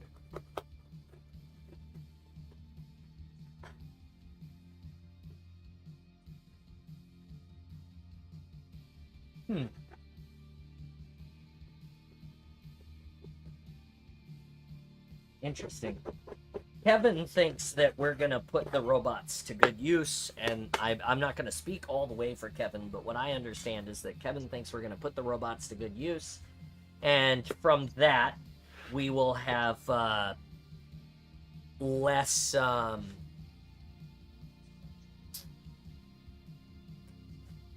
need for the hard laborers, for the assembly working. He says people will be able to focus more on what they want to do. Of course, then you'll need some sort of universal income that's supported at that point, or maybe you abolish income entirely. Kevin can tell you. Bode asks about Sora 2 in the chat. I've seen that, but what my brother-in-law just sent me is this guy. I'll share it in the chat for you guys if you're interested in seeing it. If Kevin has his way, we're gonna have a whole bunch of Kevin AIs. Oh Jesus! You've seen Farce? Hey, thanks for the follow, Force 470. Anyway, go ahead. No, I was gonna say because the human brain is not a computer; it is a learning machine, right? So we are pretty much creating how we think and what this AI is, right? It just can do everything. Like if we were all working together, if all humans were working together to process the same amount of data, great, we could keep up. But the fact that like the Industrial Revolution, right? Mm-hmm. Yes, right now, if we didn't have it, we'd be still doing the same shit. We wouldn't be doing what we're doing right now. We'd be in the fields and everything, doing the manual labor right now. Okay. But during that time of transition, it was really bad for all those people that were doing those jobs. Okay. Because it wasn't unilateral. Like it wasn't just like straight up everyone got a better paying job and everyone, because you got to retrain and everything like that, right? Right. Okay. But the biggest provider of jobs right now We discussed this a couple years back. Well, our truck drivers and just delivery drivers in general. Mm-hmm. And what's the fast track on getting replaced? And you're telling me all those people that I don't know if you've ever operated or talked to people who were like, I just want to drive as my primary source of labor. Yeah, I've met some people like that. Your And there's dad some people was that- one of those people. Some well, I mean, not even that. He's kind of like the high end of that. Like people who just physically can't do anything other than that and still fuck it up. Oh, I see. Okay. Mm-hmm. And there's the bar in the military that if you're not in that bar, you can't be in the military. It's correct. You should not be. You should be above a certain level of, and they test that. They test that your aptitude is what they call that. Yeah. So Yeah, correct. eventually, when we're raising this bar, more and more are going to go by the wayside. And it's going to be happening faster and faster every year. Okay, so what bar are we raising, though? What are we talking about? Just general intelligence to keep up with everything. But what does that... I mean, I guess what I'm saying is that if the robots are going to replace us at manufacturing levels, does that not then open the door to be more philosophical, more philanthropy-driven, more artsy? You know, does it not open the door for people to stop manufacturing and then start doing things like maintaining? I'm not Go saying ahead. that anyone's not capable of that. I'm saying there's certain levels of shit. Like if you went and started like drawing because you wanted to draw, right? And you could do that, Mm-hmm. Mm-hmm. right? Okay. And your general day is going to be fine. But like all our brains are wired differently. Not everyone's gonna like this doesn't fit everybody. You're gonna have to have pseudo jobs and all this other shit where it's gonna be like, oh, I got to go to the office. You don't have to go to the office, but you were wired in a way where you say you need to go to the office. Kevin, what do you got, man? I think people will need to find out what a post-scarcity society is, where life doesn't evolve on needing to survive or work. Yeah, John, you should know this. You're a Star Trek fan. It's called the Federation. Well, It's- see now, it's called- that's it- interesting. Go ahead, Kevin. I mean, it's where art and science and learning is more important than slamming two rocks together. What's the point of learning if I can do everything for you? Well, that's you got to go search Interesting for question. the meaning. The meaning of what? What's the What are we searching for the meaning of, Kevin? I think these are great questions. That's why I'm asking. I think this is a great conversation we're having right now while I'm crafting.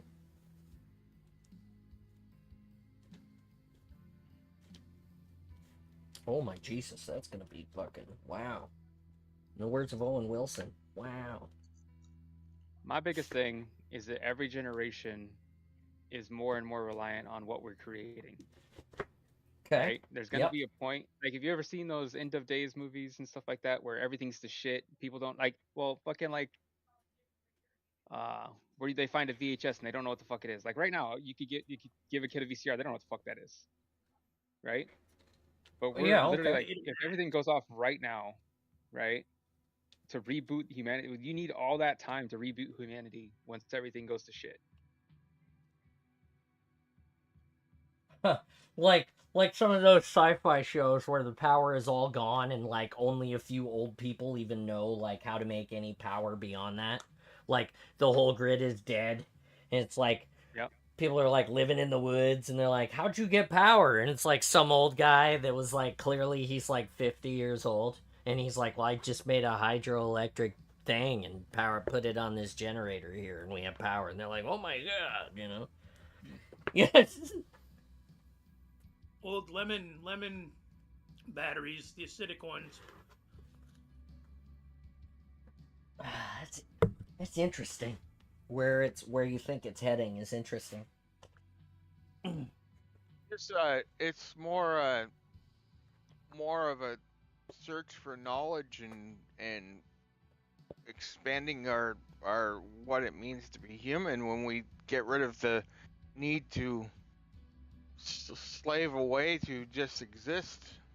I think it's going to be the opposite. I think we're going to have the AI is going to figure everything out, and we're just going to be like just turn internal and survive on this planet until the dying days of humanity. We're already having a population crisis. We're not having enough kids. I think we're having a population crisis because our, unfortunately, I'm going to call out America here, but I think our capitalistic nature has caused inflation to the point where, I mean, clearly my kids will never own their own home unless I leave one for them. Well, just on that too, John, we have less kids just in general because we don't need that many kids. Like the reason why our grandparents had so many kids, or not, but in general, Yeah, is to no, take my care of my the parents farm. were, my dad was one of 5, so I get it. And He's my not mom was wrong. like, My parents are one of 6. yeah. Yeah. And the Y chromosome is dying. We all know that. I mean, it's going to be a very long fucking time, but there is an end to that unless we just fix it. But what's the point? Like, what's at the end all be all? What is the point?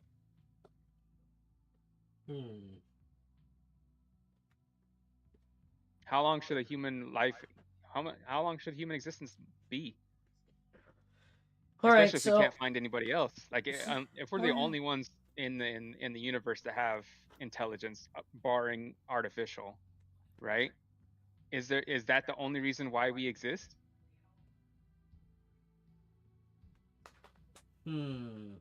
Why do you think we're the only ones in the universe that are intelligent? I'm curious.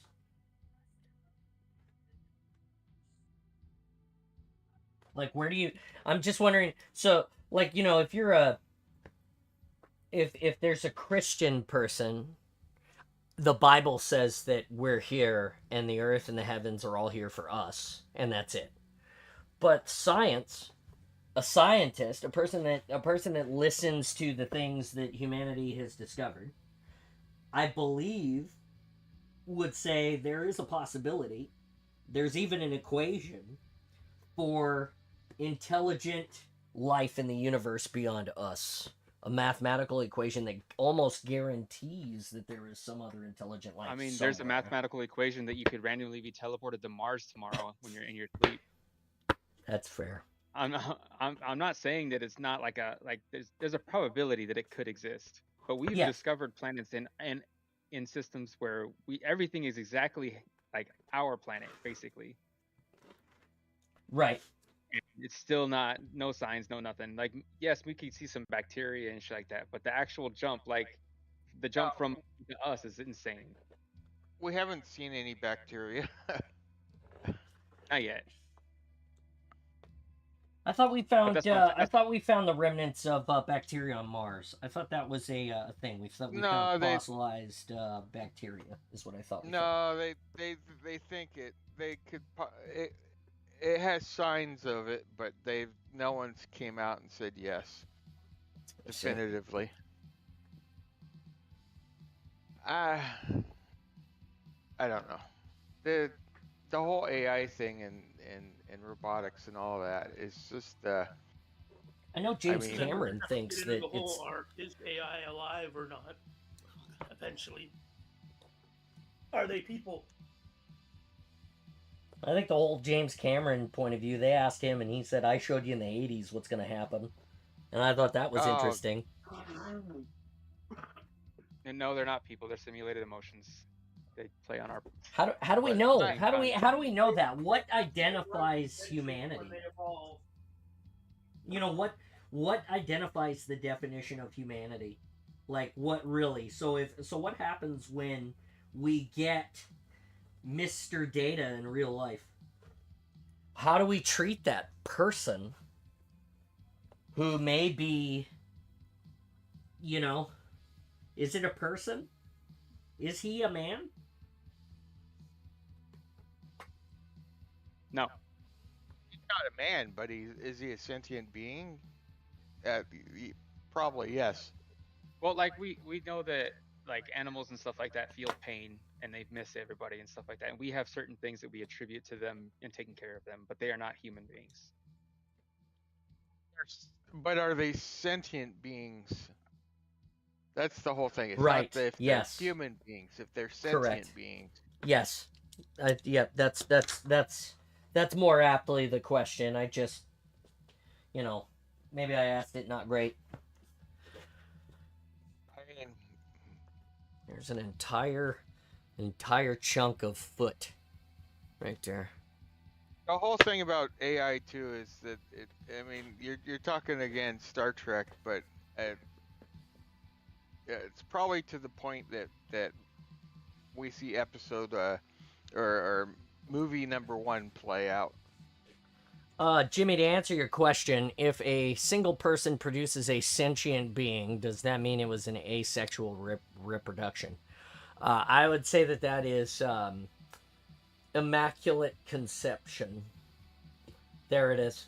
That's right. That would be divine. That would be something that religious people would attribute to divinity, I believe.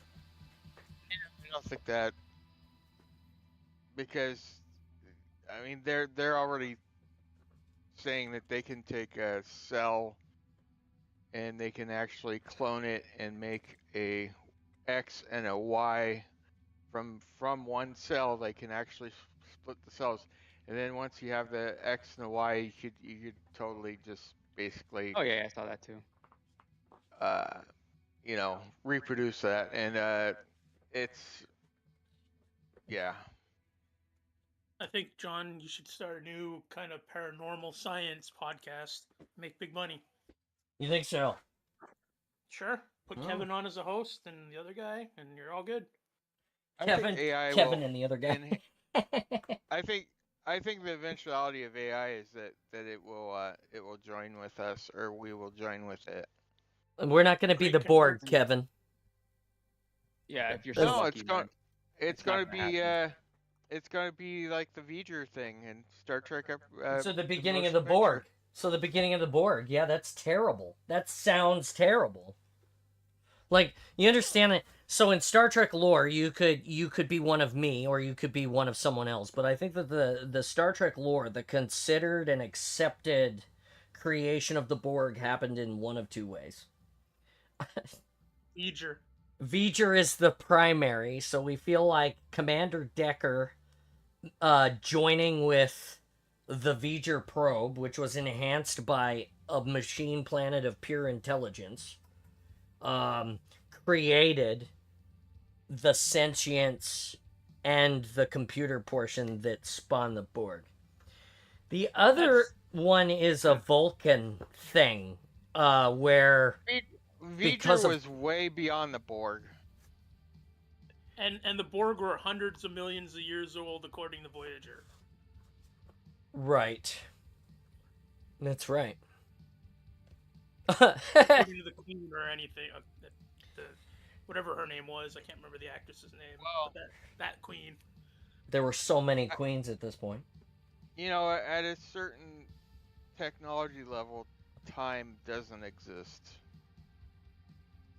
Time doesn't exist. What But is the it? way Go ahead. So regarding the Borg and Voyager, since we're having a Star Trek talk, the way I heard this is the canon explanation or head canon is they sent or Voyager 7 or whatever it was That's was correct. sent out by humanity. It crossed the galaxy through a portal or whatever. Black hole. Ended up in, black hole, sure, or a wormhole. Ended up in the Delta Quadrant. A version of the Borg or the Borg took pity on it, and they enhanced it, and that's how it started. Like 500 Yeah. years ago. So that's the understanding is that we sent out that probe, which has not been sent out by humanity yet, by the way. If you're tracking Star Trek canon with current lore. So that Voyager probe goes out, it runs out, it has one purpose: learn everything that it can learn, report back to us, the creator, because computer programming then was so limited, even in understanding in the 80s, the early 80s, that was the best way that the writers could convey what they thought that it should say. And so out they sent this probe, and it gets lost, and it gets rebuilt by all of the this alien planet that it stumbles upon. And then on its way back, because it's been enhanced by this robot group, by this robot planet, it gathers the information on its travel home, and it gathers so much information that it becomes raw intelligence, basically. And so by the time it gets back to Earth, it is on the verge of becoming sentient, the knowledge, the being. And what it needs is it needed to join with someone, according to the writers, someone, a person, the creator, in this case, so that it could answer the questions that it was having about self, about ego, about feelings, about all of the human conditions that we don't quite know about ourselves, that we experience from day to day. And that was the point. And then the idea is that spawned the Borg, which felt like an interesting, it's interesting because that came long before the Borg were even thought of. So it's a nice little interesting tie-in. There's another, I think that Work. It doesn't work. Okay. V'ger was way past the technology level of the Borg. So if it spawned the Borg, why would it spawn the Borg? The idea was that when V'ger, this cloud of pure intelligence, the idea was that the cloud was representative of, I guess, the pure intelligence, the energy of the being, I suppose.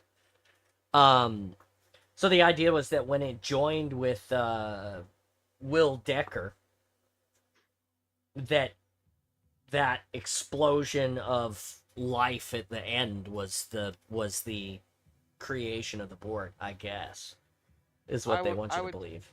See, I see it more like a transcendence of the dimension that's going to a higher level of existence. Of being, it's going to join the Q continuum instead? Basically. It's becoming a Q level entity.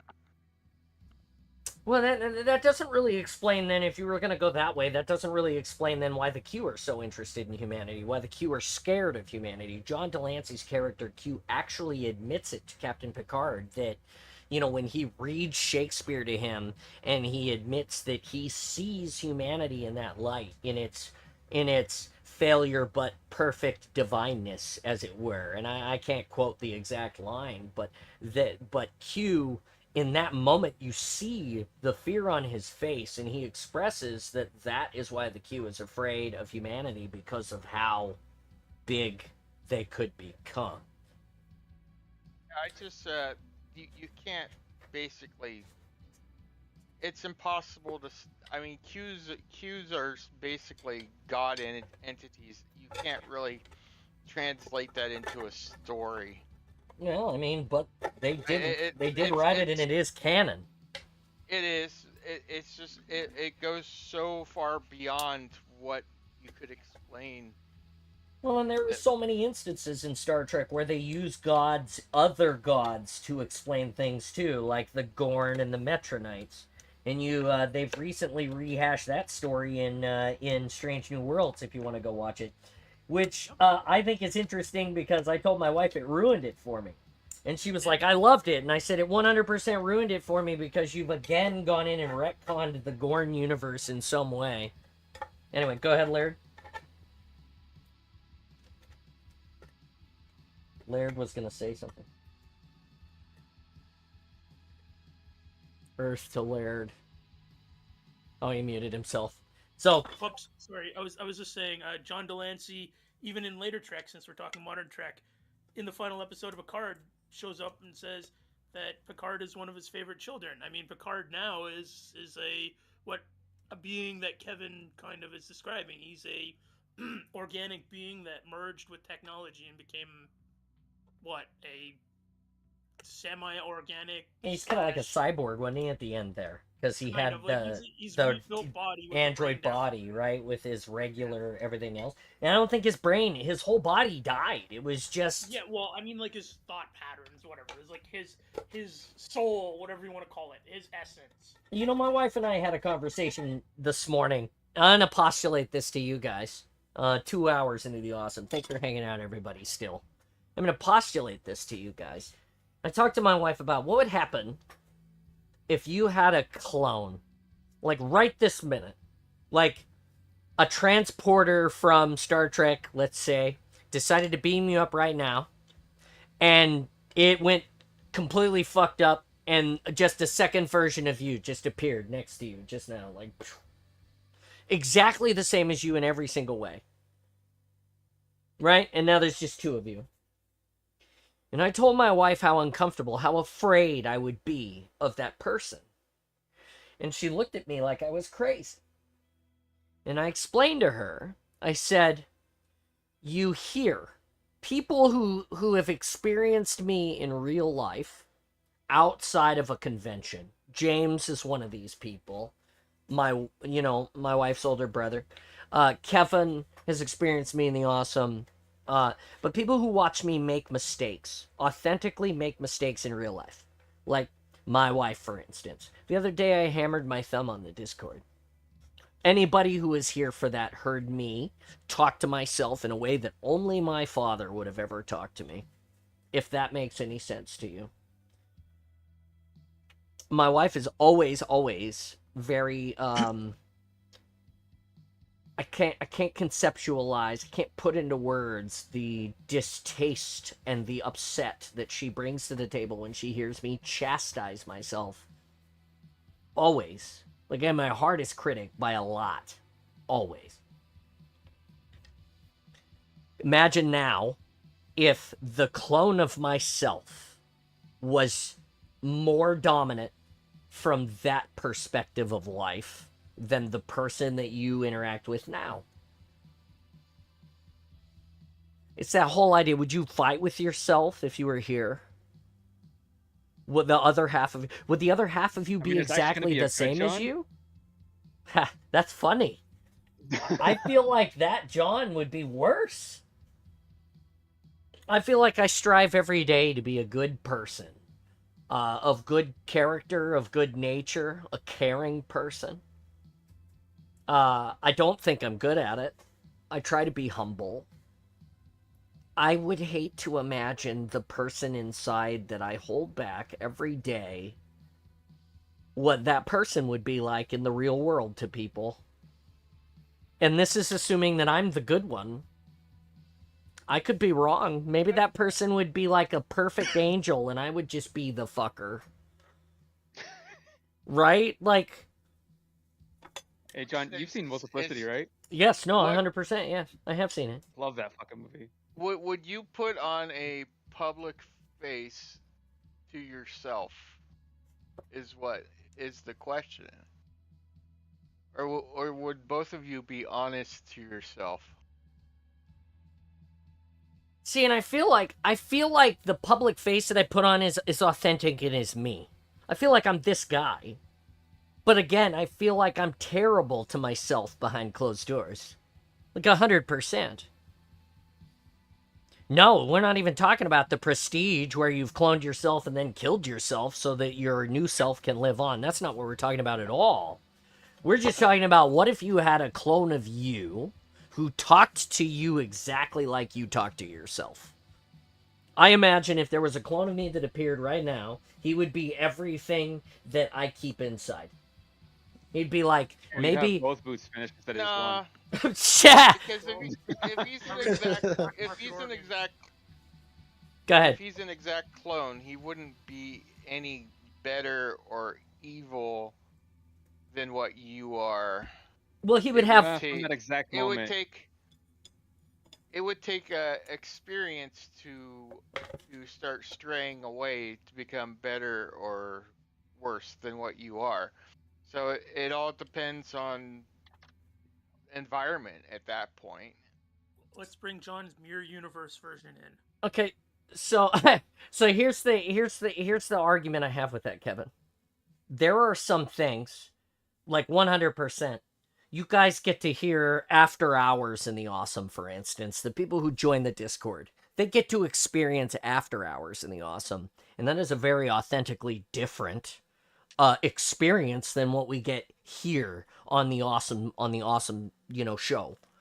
And that's because the Awesome show is to build a community of all of us who are awesome together, where everyone is accepted, and the after hours is all of those same things plus the sex jokes and the maybe there's a beer in the Discord, or maybe there's a, it's definitely not work, John, is what I'm saying. But I'm talking about a very different person that none of you knows.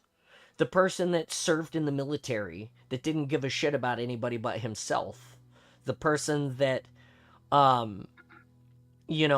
just wanted to have fun and be the best ever, and I'd pay for you to get food if you were poor or whatever. I felt like I had a good soul, but I was not a great person. James is gone right now, but I think that James would be a great example, a great person to ask about what it was like when I first came home from the service. That person, even coming home broken and thrown away by the military at that point, basically, even being that person, the poisonousness, the youth, the seething, like, I dare I say rage?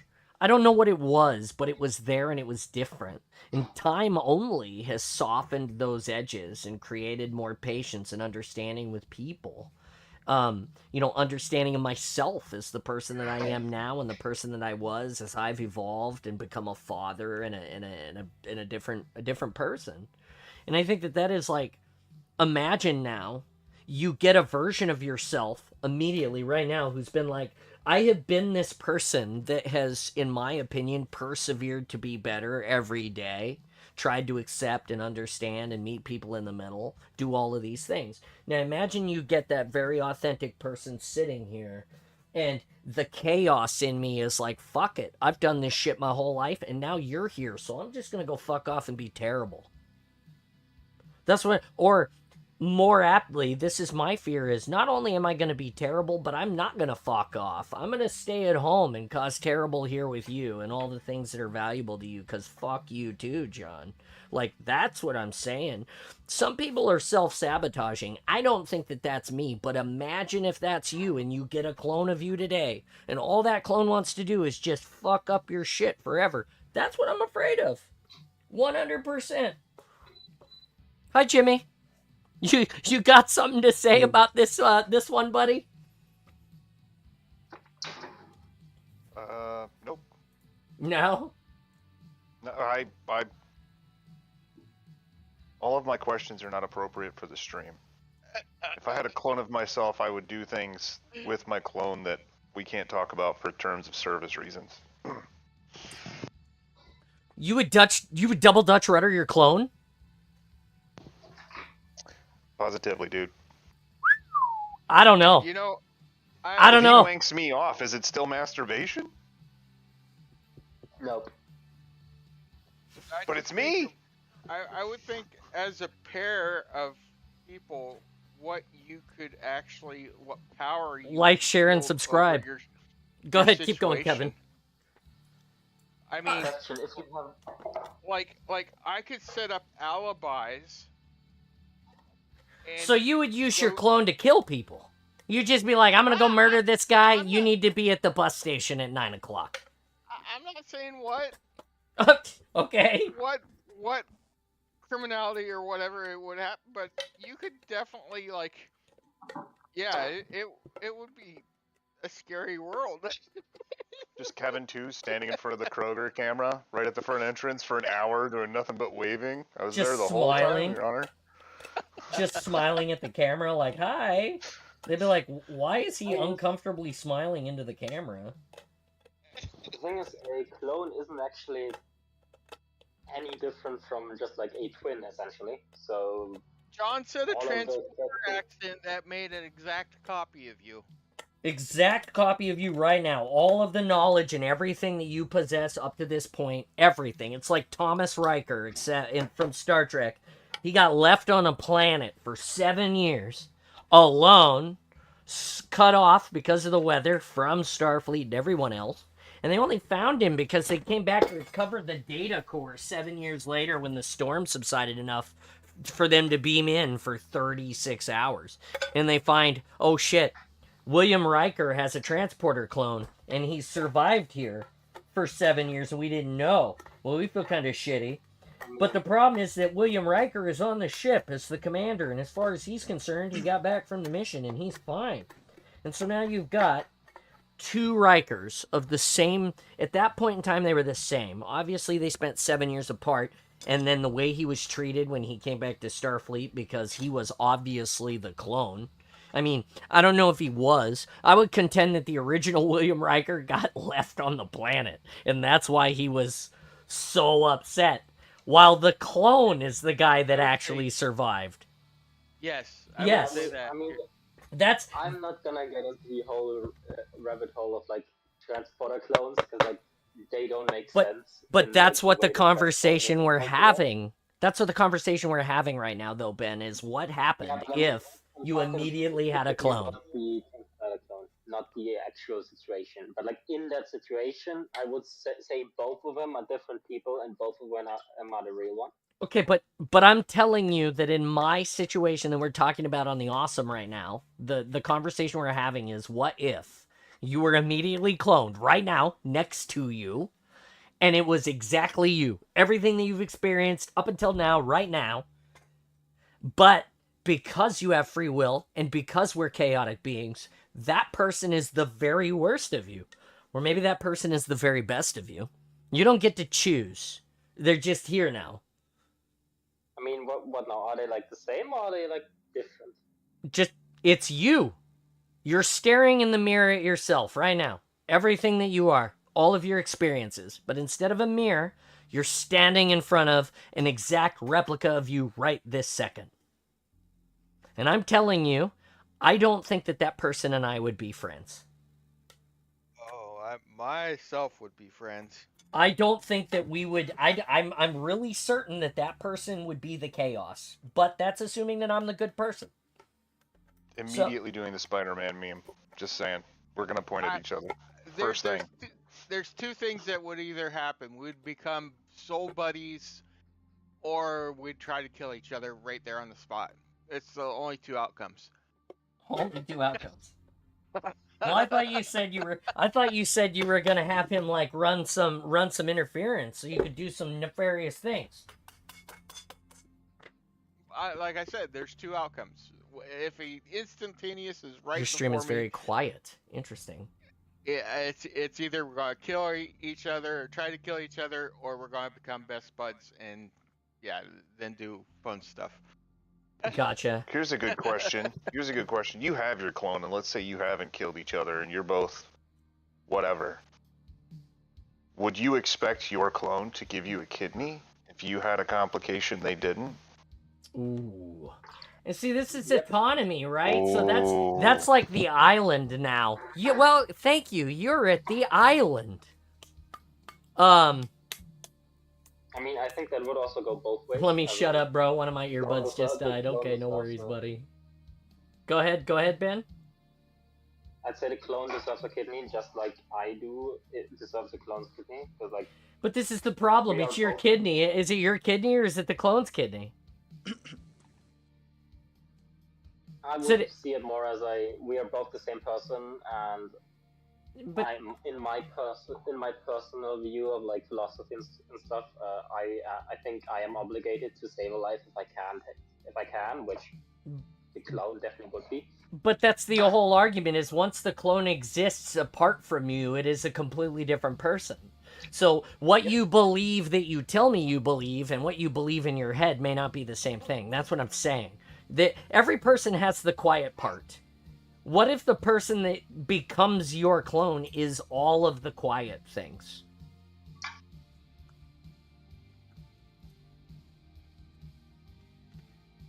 Talking about the id coming out. I don't I'm think just I should saying. answer that question. Well, you don't have to talk about it if you don't want to, Ben. That's the beauty of it. You have free will. But this is where the Spartan Space has decided to end up today on this wonderful Friday. If I'm actually in that situation, I think I'm just gonna like roll a dice, or like throw a coin. Now, if you want to and, know, like, go ahead, finish. I'm sorry. one guy keeps going where I'm right now, and the other guy probably should like most likely. Now that I think about it, yeah, try and become a helicopter pilot, because like I think being an officer would be fun, and like flying would be fun, and I don't want to fly planes because that's a little bit different than. Okay, but Like, that's not where we're talking about, buddy. We're talking about what that person would say to you. Please, if you want to be part of the conversation, follow the red herring. Stay on the path. What I'm saying is like that person and I are standing in the garage, and I hammer the shit out of my thumb, right? That person's gonna look at me and say, "Look at you, you big dumbass! You hammered the shit out of your thumb." And I'm going to look up at that person knowing that that's what I was going to say to myself. And how are you going to feel about that? Because now it's a autonomous another person. That is you saying the quiet shit out loud to your face. Like, some people can't even handle it when your friend tells you to your face that you're fucked up. Can you imagine if there's a clone of yourself just shitting on you all day? Like, you did something good, and your clone stands there and goes, "Good job, dumbass." They're also going to say the positive stuff, just like you do. Do you think so? They're going to deliver both sides. They're just not going to deliver the negative side. I mean, I would hope so, but I'm just saying. And you're going to... Yeah, I mean, you are you, so, I mean, you're just basically externalizing what is already inside your head. So, if you externalize... I mean, I'm always positive out here because I know that also benefits you guys. It's nice to have a good conversation about who you are, what you are, to be very authentic and give that, to set an example. I mean, obviously, I'm a good enough person that my next door neighbor, for the first year he lived next door to me, said that he thought I was Ned Flanders. I still don't know what to do with that. I mean, just recently, I admitted that people had started asking me about my religious preferences because how the person that I appear to be, but again, it's effort that I make every day to be a better human being. If I didn't make the effort, I could be a shitter. And I'm just worried that the clone is the guy that doesn't make the effort, and then he's just a shitter to you and everyone. That's what we're talking about, right? Well, I mean, go ahead, Kevin. That external you is basically just a mirror, and the mirror is going to warp over experience and time. So it might warp positively, it might do negatively. But I mean, as you treat people, it's a copy of you. So I mean, it's basically it's going to have the same inner turmoil, and it's going to have the same outwardness. So, it's probably going to give you crap, and then it's also going to give you support at times when it sees you need support. Hey, John, I know that you fucked up today. I still love you, man. Yes. Let's just hear the backhandedness in that statement. Who's got a giant dumb cup full of ice?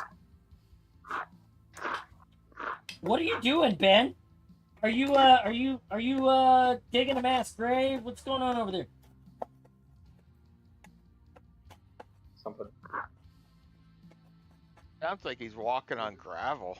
Something. It's like, is it that loud? Yeah, it's loud as shit, dude. The whole awesome can hear it. The world is hearing whatever it is you're doing. I'll just mute myself the next time I take a bite. Oh, sorry, buddy.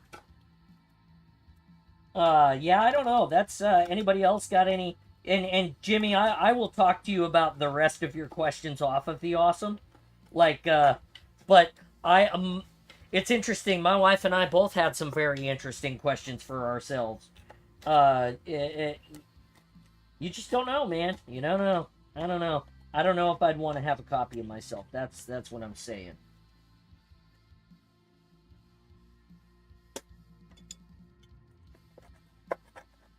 I believe I have chiseled enough of this glue off to glue this other piece down. You ready to play some games, you guys? I think I'm ready to switch and play some games here in just a second. Just trying to get this shit all done. Has it been entertaining for all of you out there today? Are you enjoying the conversation of the awesome? Very philosophical and today. Watch his spotting John sauce. I'm not worried about Go ahead. my clone. I'm not worried about my clone if he's the exact same as me. I'm worried about the other multiverses of me. If they're good, they're bad, they're worse. Because I think there's like exponentially a lot of different possibilities of myself that could be like the greatest person you've ever met or like the worst menace to society, you know? Super villain John. Could you Because imagine? my friend and I were we were watching Peacemaker, and if anyone's seen the show, there's like a closet where he goes into is like a different pathway to like other multiverses, and he goes to like a dimension where everybody there's like a fascist. So that was kind of scary. I was like, uh-oh. I was like, what could this mean for other versions of anybody in that universe? In the case of most multiverses, it's basically infinite. So there is a infinite version of you. So that means there's every possible version that you could ever imagine plus more. Just like the Vulcan So- said, infinite diversity and infinite combinations. Yep. Could you imagine though, supervillain John? I imagine if I was supervillain John, it would be like I would be like Zod from the original Superman. Oh, yeah. After he breaks out of the glass. Best Zod, just so we're clear. That guy just died recently, didn't he? That actor? Yeah. Yeah, he did. Golly. Great actor. Oh, that sucks. No giggles? Nobody thought that was a great shout out? Fortnite is gonna do a Peacemaker emote? Okay. Congratulations, Fortnite, on buying another epic franchise that's not necessarily kid appropriate.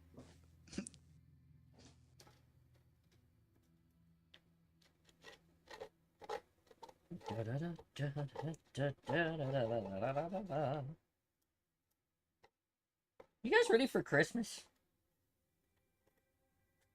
Yep. 'Tis almost the season. It's my favorite season, Christmas. I'm sorry about all you people who love Halloween. Halloween is great. Christmas is my favorite season.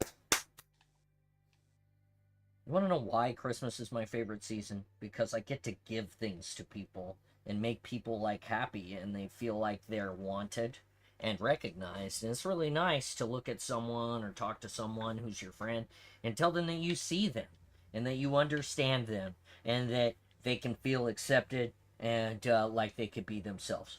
That's super important. Christmas season is the time that you could do that and not feel like you have to, go above and beyond. Although I feel like you should do that to everybody every day because, people do matter in your life, like 100%. His actor's name is Terrence Stamp. He was also the Prophet of Truth. That's right. There you go. Halo tie-in. Same guy.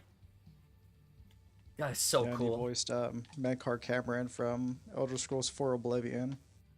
I did not know that one.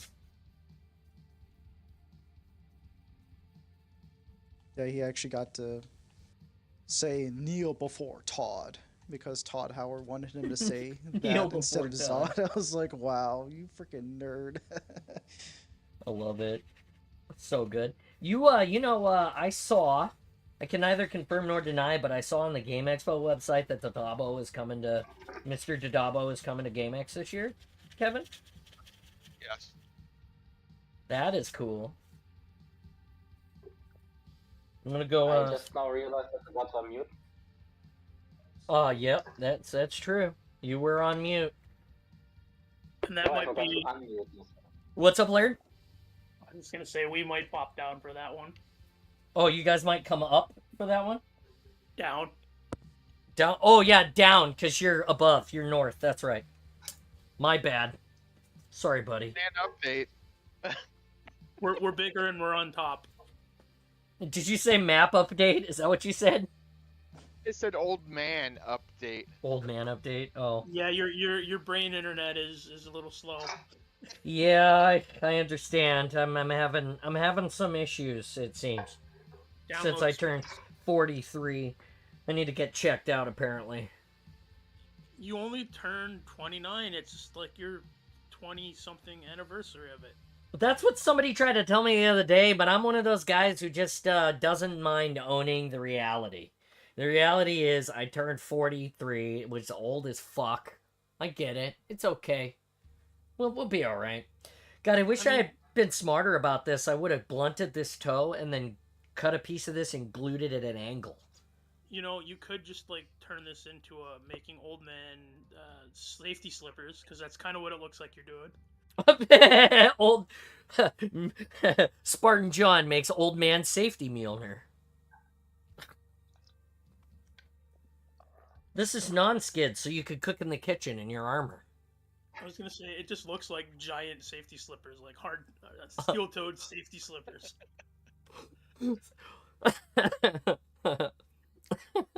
Just put a back on them, like just a woven back, so you could. They would be way too big for me.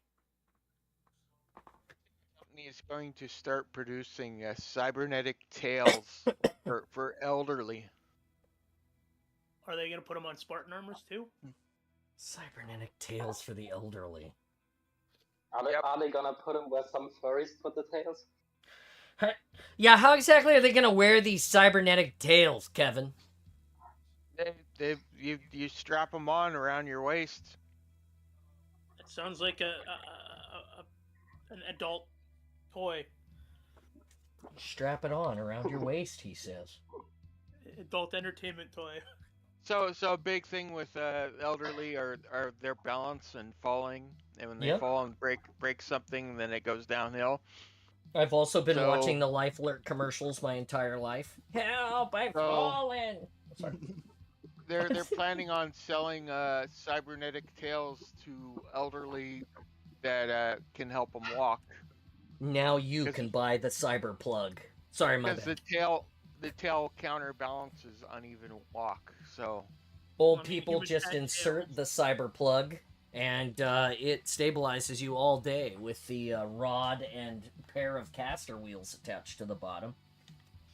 Think about it as an extension of your spine.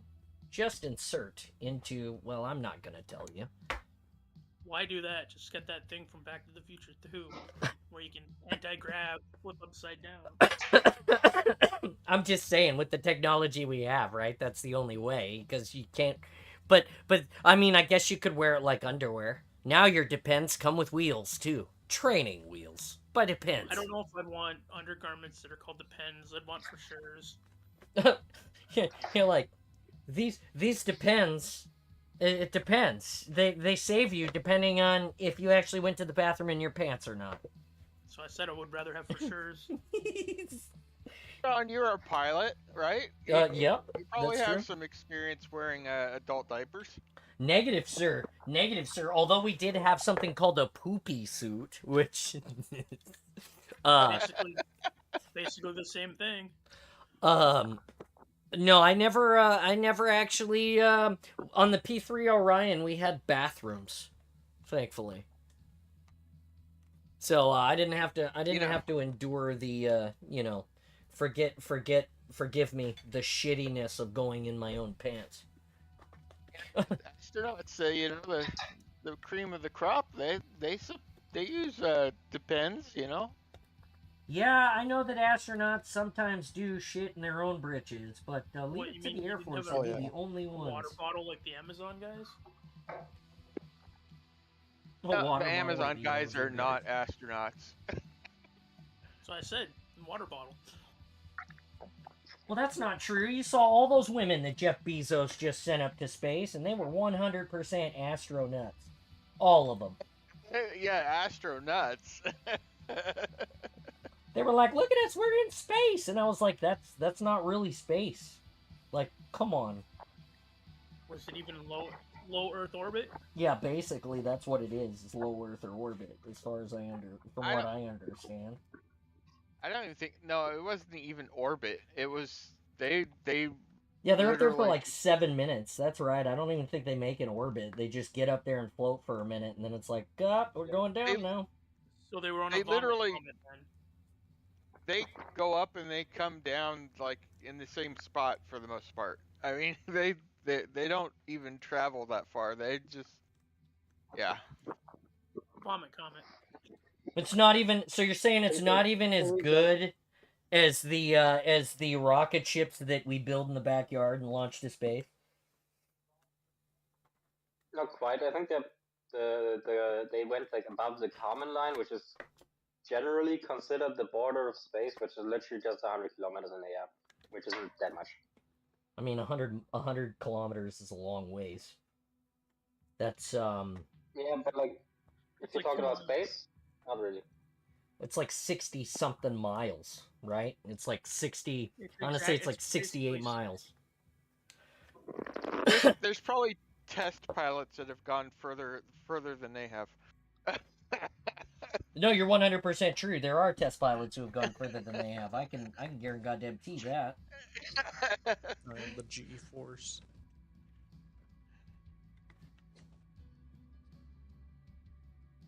I can't wait until we start getting to test pilot shit like, I don't know, ODST drop pods. Fucking, yeah. I can imagine the science behind that. Like, you're falling really heavy and fast at like 50 miles per hour, and the impact on the ground may or may not shatter your bones depending on where you're standing in the pod. Pods. The The question pods is, do we would even never. have the technology nowadays That's what I'm to curious those- about. stop those kind of G-forces instant? Like how? What would be the design? Would it just be like secure foam? Like, how would we do that with our technology today? Today? Well, Yeah. I think you would. It's tough, you know. In Halo, Airbags. in Halo they deploy an air brake. The drop pod deploys the Bumblebee drop pod deploys wing air brakes, and the ODST drop pod deploys a pair and it's an air brake, and once it deploys it starts to spin like a helicopter gyroscope. And so you could deploy it like that, and then it would spin, and that would slow you down. The active auto rotation could slow you down to as little as 48 feet per second. This is What still they a don't- lot. What they don't portray in the games a lot, but is actually on the drop pod designs, are retro boosters. Well, and the crumple zone, because the bottom of the pod is supposed to crumple like a car. Well, that's right. You've also got a heat shield that needs to protect you while you break through atmosphere. Oh yeah. You know, so there are many pieces of the equation, but I don't think that here's what I think, Kevin. I don't think the deceleration is the problem. I think that flying that through the atmosphere straight down is the issue. You can't just launch a pod straight into the atmosphere down. We currently have no technology that would allow you to free fall like straight down through the atmosphere against that heat. That's why we come in at an angle at that speed. That's why we have this mathematical equation that allows us to re-enter the atmosphere in such a way that we don't die, and it's extremely hot and extremely tough from what we understand now. So the first thing is how do you get into the atmosphere with the pod?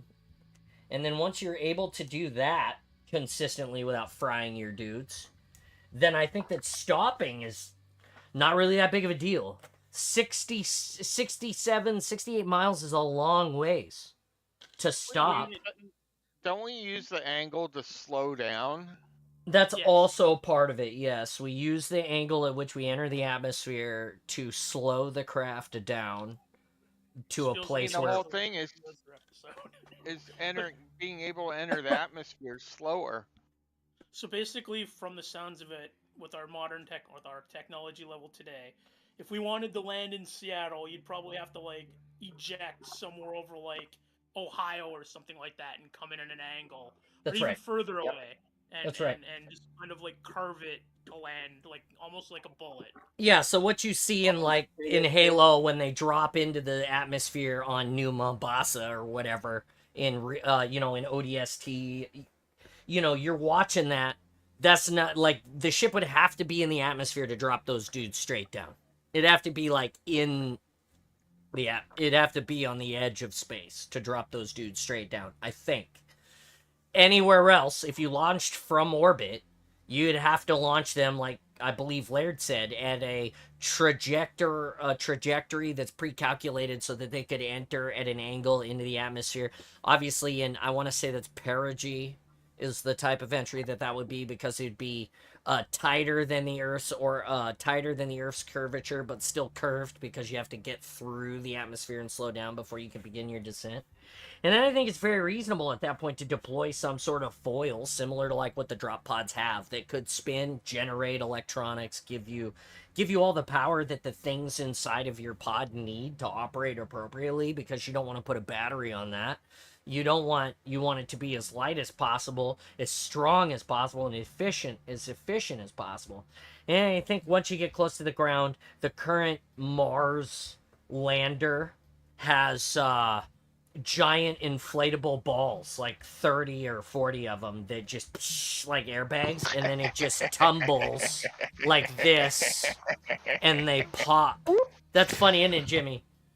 And the balls pop as it tumbles, and eventually it disperses all the energy, and then it jettisons, and out comes the dude. I don't think you will ever experience one where it just slams into the ground and then the door pops off and the guy inside is fine. I don't think that's real. I think more my dude out when my balls inflate too. there would be a instant foam type situation, as in what like Demolition Man had in the car. Instant foam situation. Okay. Yeah, where it basically is a crash foam that is highly pressurized. It means like And- Demolition Man. Yeah, that's what he's saying. Demolition Man, yeah. And it would just blow foam inside, and then everybody would be fine? Well, Like those not only self-healing inside, plastics. not only inside but outside. It would actually create a column of foam to crash into. Gotcha. And in Final Fantasy, the movie, they used, or was it the movie? They used you would land inside a gel. It basically like a column of gel that would you would sploosh into and then basically walk out of. Said sploosh. God damn it, Jimmy. That's funny. He's having an early I morning. Jimmy coming in with the giggles today. I think another Giant big inflatable point balls for or Jetpod sploosh. is I- why like they are really expensive. You gotta get someone up there. People are literally gonna see you coming from miles away when you get into the atmosphere. So essentially, I cannot think of any like reason why you would want to use drop pods. Well, Cool. right now you could use a drop pod for like escaping the space station in the event of an emergency. That would be a great starter, I feel like, for drop pod advocacy. But then again, it would be really awesome to just drop some dudes on some other continent. That'd be a cool way to, deploy your troops. Like, you've made me mad, and in 37 seconds, ODSTs are going to drop on your position and solve the problem. Whoa, wow, okay. That escalated Yeah, quickly. but like at that point, like take a bunch of stealth bombers and like loft bomb those guys from the ocean side. You don't have a re-entry. You have like a much lower angle, so. Okay, but we're talking about Halo. We're talking about Halo and the fun of Halo. We're not talking about reals for reals. I said it was all about what. It was all about what if, like, we could make a drop pod, right? Mars has a third of the Earth's gravity and far less atmosphere. Yeah, that's correct, Boat. Mars does have far less gravity and far less atmosphere, which makes the tumbling inflatable ball safety device a little bit more better than it would be here. But trust me, I have fallen out of the sky in a parachute that the Navy gave me. And I lived. So I think that it'll be okay. Hashtag DropPod2026. Go ahead, Kevin. Look at Halo CE in the opening scene with the escape pod, right? They're Yes. entering the Halo atmosphere, and I think one reason why they died, which I totally disagree with, is that They died They- because they the did- Master Chief pinballed inside of the Bumblebee. That's why. He fucking lost his grip and he killed everyone inside. I was there, but I okay? think they underestimated the atmosphere thickness of the Halo ring to be able to slow down, and because they were because the probably the electrostatic force field that the atmosphere is kept inside of the ring is something they've never experienced. Oh, so you're saying that you felt like the atmosphere was more like a planet, and so when they punched through it, it was unexpected, is what you're saying. It was thinner than what they expected if they were going down to a normal blue and green planet. Gotcha. I thought you could actually see like one of the directions. Oh, it was thinner. It was thinner, so you're saying that the brakes and stuff couldn't function appropriately because of the density of the atmosphere being so much less, is what you're trying to say. Yes. I understand now. Thank you for clarifying it for me. I was confused. And the thinner atmosphere would also mean that you would that's why you can actually see more of the halo than what you should be able to normally see. Because you're saying that the atmosphere would create enough haze and density that you during the daylight times you wouldn't be able to look up and see the other side. I disagree because we see the moon at during the day sometimes. Oh yeah. So I feel like no matter what, you would see the entirety of the ring. The ring is not so large, and because it's curved inwards upon itself, you're on the inside of a wedding ring. Because it's curved upon itself, you would be able to see it. No, because the the halo ring is really small. It's really thin per the diameter. Yeah, but again, like I said, you see the ring, you see a wedding ring floating, in a distance. You remember that it's small in diameter comparatively. It's not small in diameter like it's 10 miles wide. It's small in diameter comparatively. The Pillar of Autumn lands on it, and it is miles and miles upon miles of width beyond. It's not like you can see one end and the other end at the same time. Your analogy is of a wedding ring that has thickness compared to a halo size. The thickness is like if you took a hair and made it a circle. Okay, but I mean, even in Star Trek, again, we come back to the Dyson sphere that they were inside. An entire Enterprise inside next to a sun orbiting.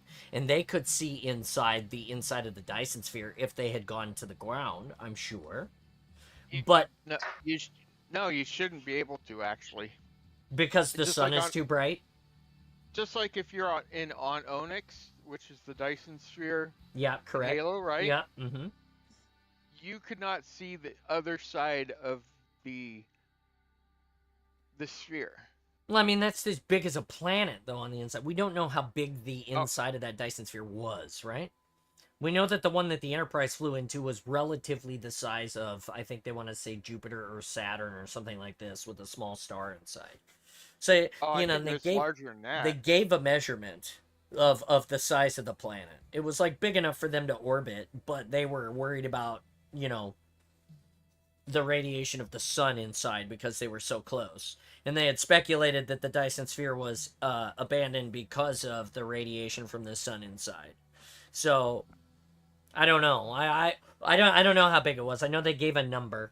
I feel like they referenced a number, but you know. I mean, I was watching some vids on YouTube, and they were doing perspectives and stuff, and like like looking at the Halo ring, Yeah. going up into the air or upwards, whatever. Yeah. You would actually, you could never see where that part touches the where it continues on towards where you're standing, because the atmosphere of that would actually, it would always have a separation from the horizon. That's just the scale and the size of the installation.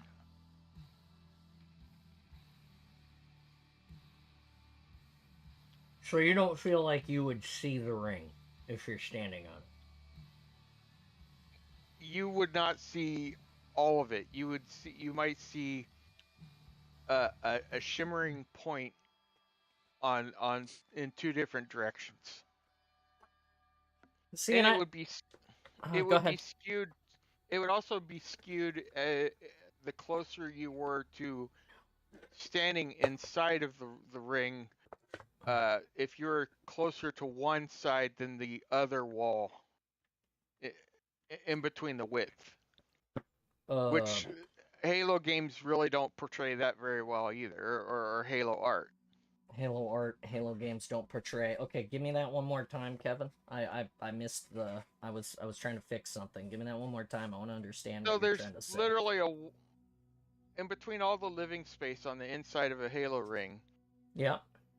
There's a wall on one side. On the opposite side, there's a wall, and then there's a continuous ring through the other two directions, right? Okay, sure. Right? The closer you are to one of the walls, the more wall you would see in your perspective. So it would start blocking out. It'd create a shadow, basically. I'm just saying that they always draw a uniform look of the ring being symmetrically just rising up in the background or in the horizon. Right. And in fact, sometimes it should always be straight up. And a lot of art has it like leaning off to the side. Well, the only time it leans off to the side is if you actually have a tilted view. So like on the front cover of Halo CE, yeah, the very first game, makes no sense. It is inaccurately, totally wrong if you were to actually be standing or at that location they portray.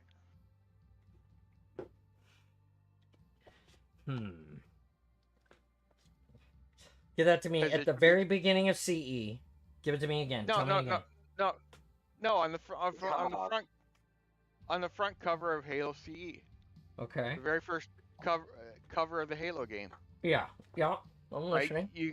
You got this horizon, and in the far horizon that the ring is slanted off to one of the corners. Okay. And that means that you would actually be leaning with that view. Because the ring should always the ring should always go straight up into the horizon. Okay.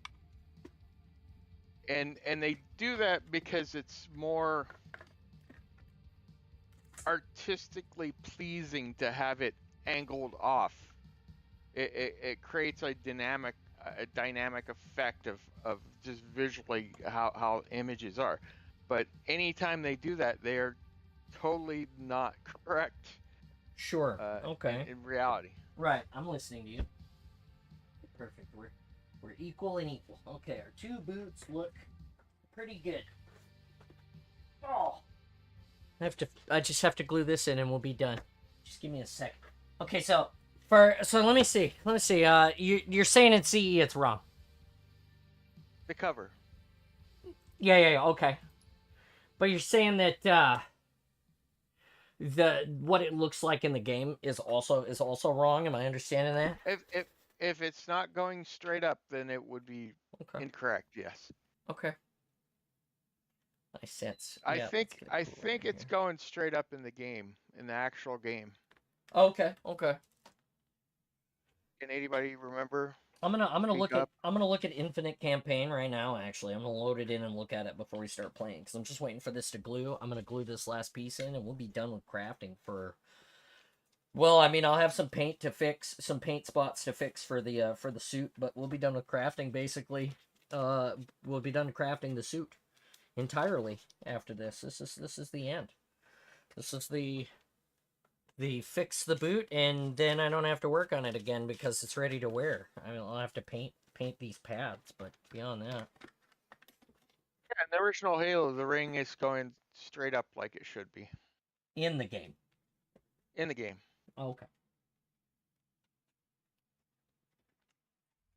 That pad is gonna be beautiful. Okay. Sure. Yeah.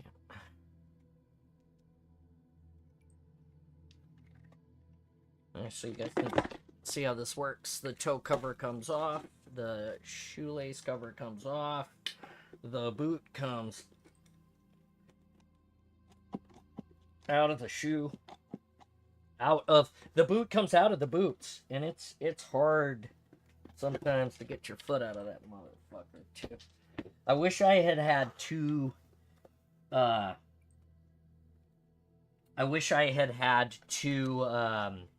sets of these boots from Wolverine. I wish I had had the money at the time to order a second pair. My feet are average, so everybody wears my feet size. And I did not get the Master Chief pair. That was not something I got. That would have been pretty cool. What's up, Jimmy? Yeah, if you bring up. Go ahead, Kevin. No, Jim.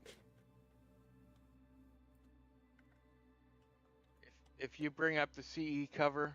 Yeah. And you tilt the ring so it's going straight up. Yeah. Master Chief and the logo are definitely leaning to the right. Like Definitely by a leaning. lot. Oh, okay. Gotcha.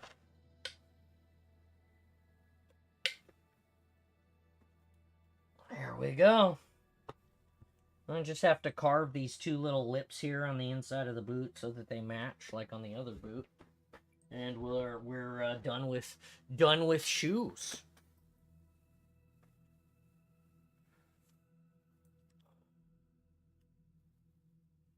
Okay, yeah, that's how that goes. Done with shoes soon. Nice.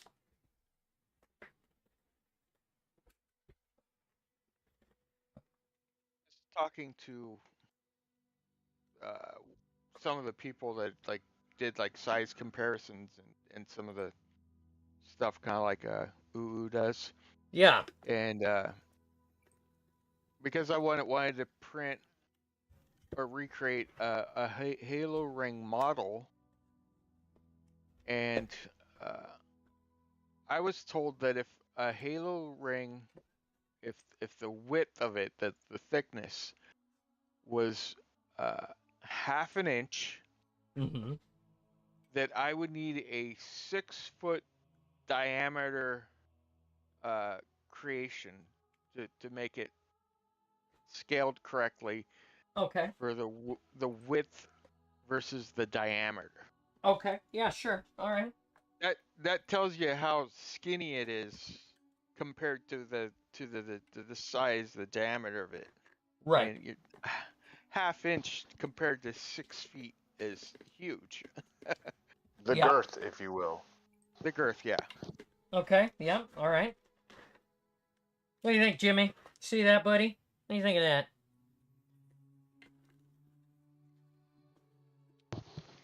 It's a fancy shoe you got there. It's fucking heavy as shit, dog. These are so heavy. With my snowboard bindings. Here you go, guys. That's it. I've got some little green dudes that I will glue on after I carve the sides of this, but I'm going to reboot my coffee and we're going to play games for the last hour because I promised that we game today, and I want a game. But I have boots completed for Worlds, mostly. And that makes me the big happy because that, beyond my visor, that is the last thing I had to accomplish before Worlds. And now that we've got that done, all I have to do is help with the walls. And that's, that's important. Oh yeah, to all of the people in here that are gonna be at Worlds. John, you remember what I promised last year? No, I have no idea. I forgot. What are you telling us? Well, it was something about food. Oh, no, what are you telling? Oh, you want to do a community breakfast or something? That was something we were talking about as well. No, I said I was gonna make like a big pot of goulash. Oh, gotcha.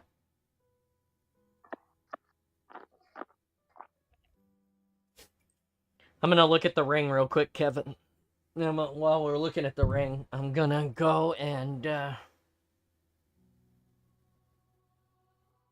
get coffee. Reboot my coffee. Because I deserve it. And then we'll play some Halo.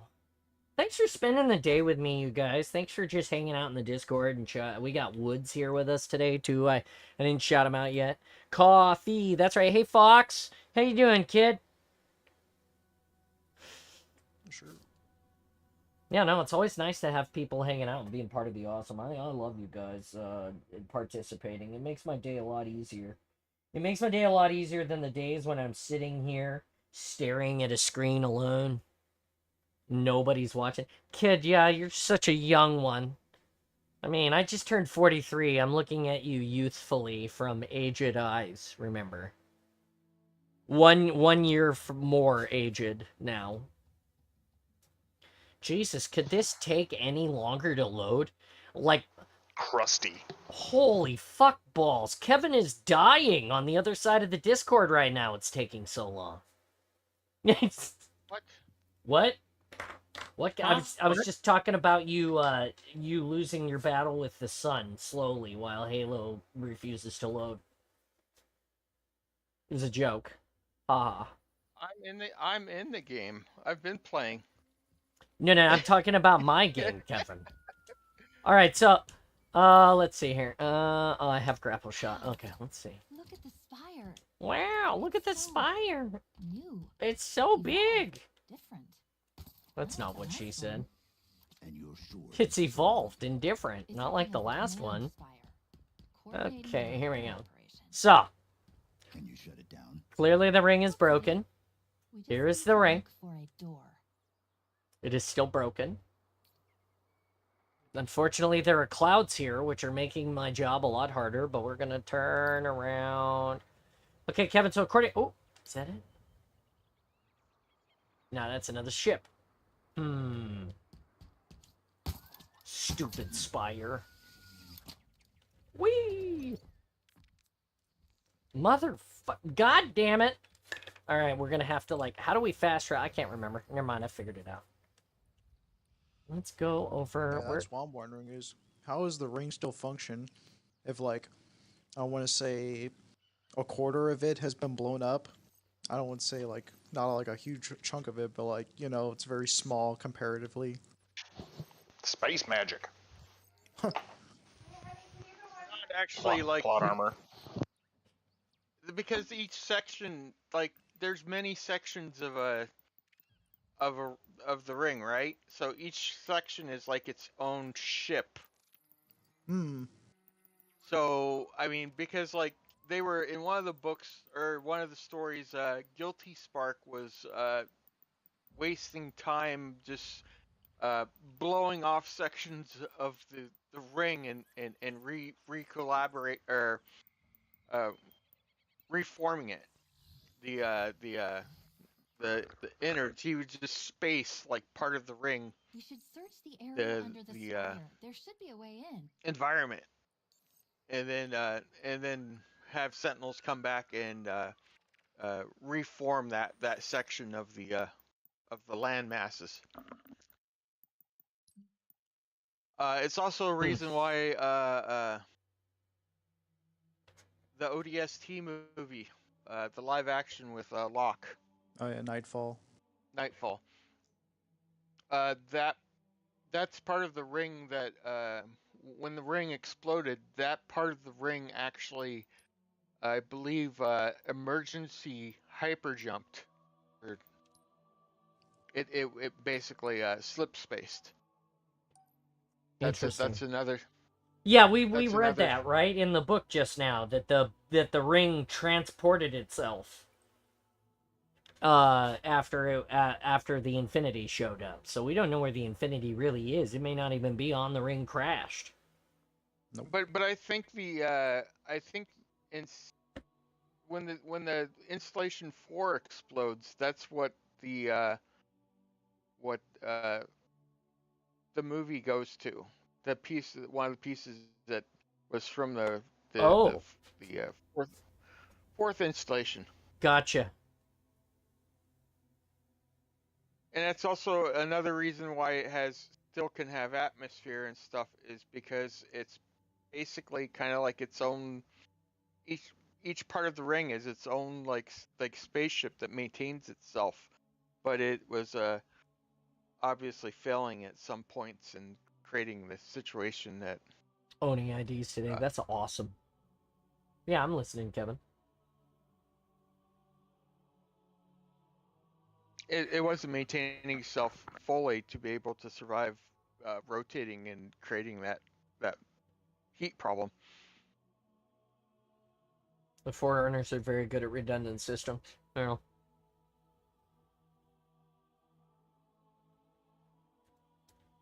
Come on, load up, and then I'm gonna go get coffee. I'm gonna go get coffee while this is loading, because it's taking an eternity. Be right back.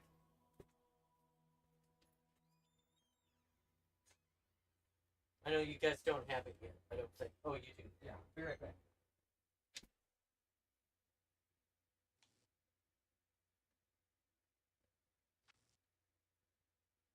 Halo not working? Shock, dismay.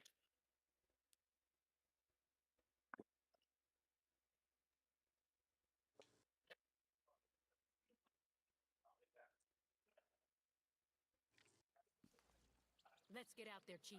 I'm ready.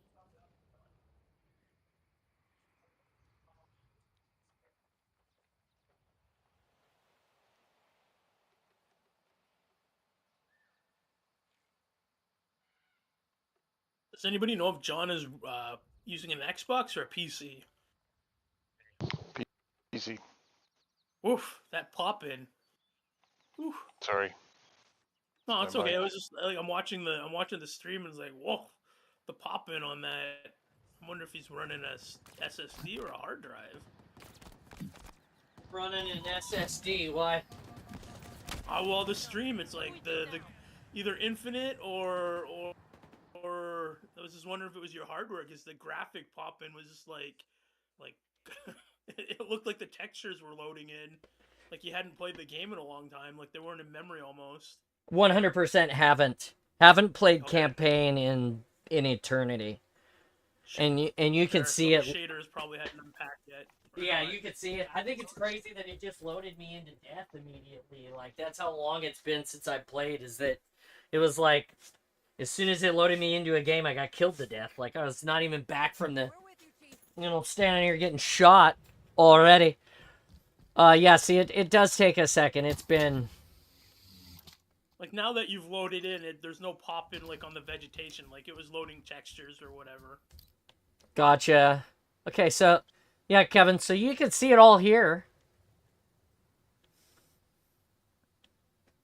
Except right there, it goes away. Yeah, So- it would be a little bit. It would be even more invisible than what that is. And this is a small ring, right? Just like look at the load screen when you load the screen. Look how wide it is when on the load screen. It's ridiculously wide, and it's just because it looks cool. But I mean, it's with the published like size of what they've said, it would not be. Right. The images are like, depending on the image, it's all skewed, but it's all those images are basically just like, how can we make it look good, you know? Versus Like a box of cereal, enlarged Yeah. for texture.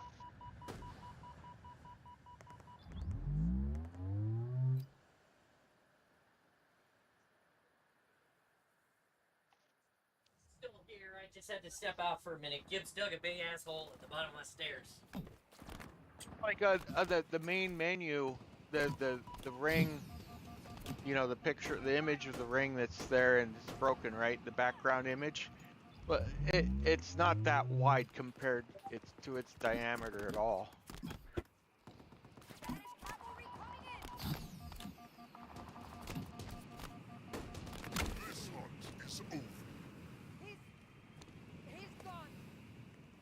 Giant hula hoop.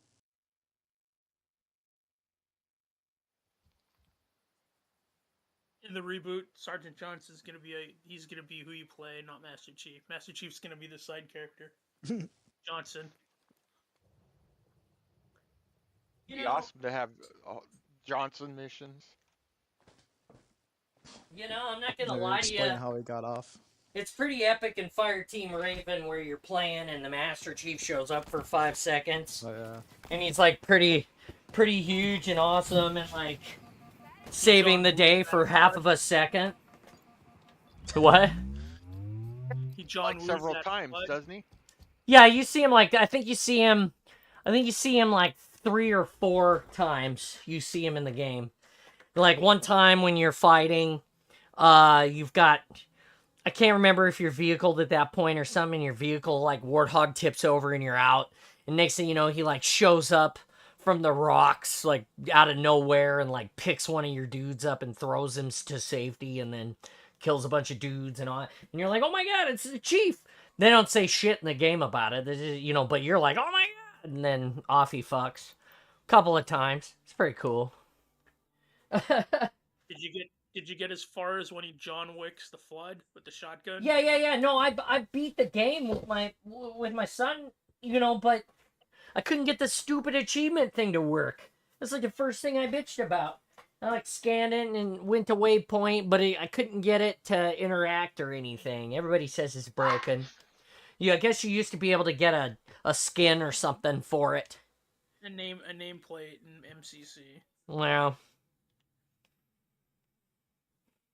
The Foreigners are very good at redundant. I already read that. He's on a PC with this controller. That's true. I use an Elite controller on my PC because that is the way it be. It doobie, doobie, doobie, doobie. That's Ephraim Cochran's favorite song. Wooby doobie. It's a Roy Orbison song. Just in case you didn't know.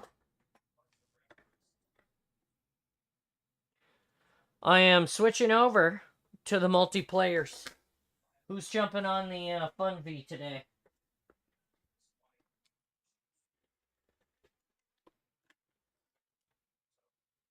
Nobody. Am I getting no Fun V? People quit. Like that image there, that ring is way too thick. I mean, that's what she said. But Isn't it supposed to be like 300 and something kilometers wide?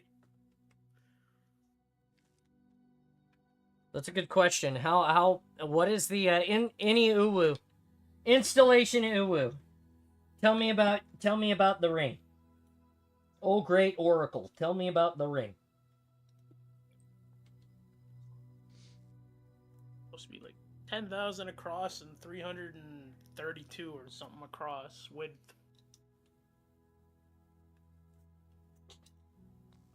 And like 15 or 20 the height or whatever you want to call it of the rim of the ring.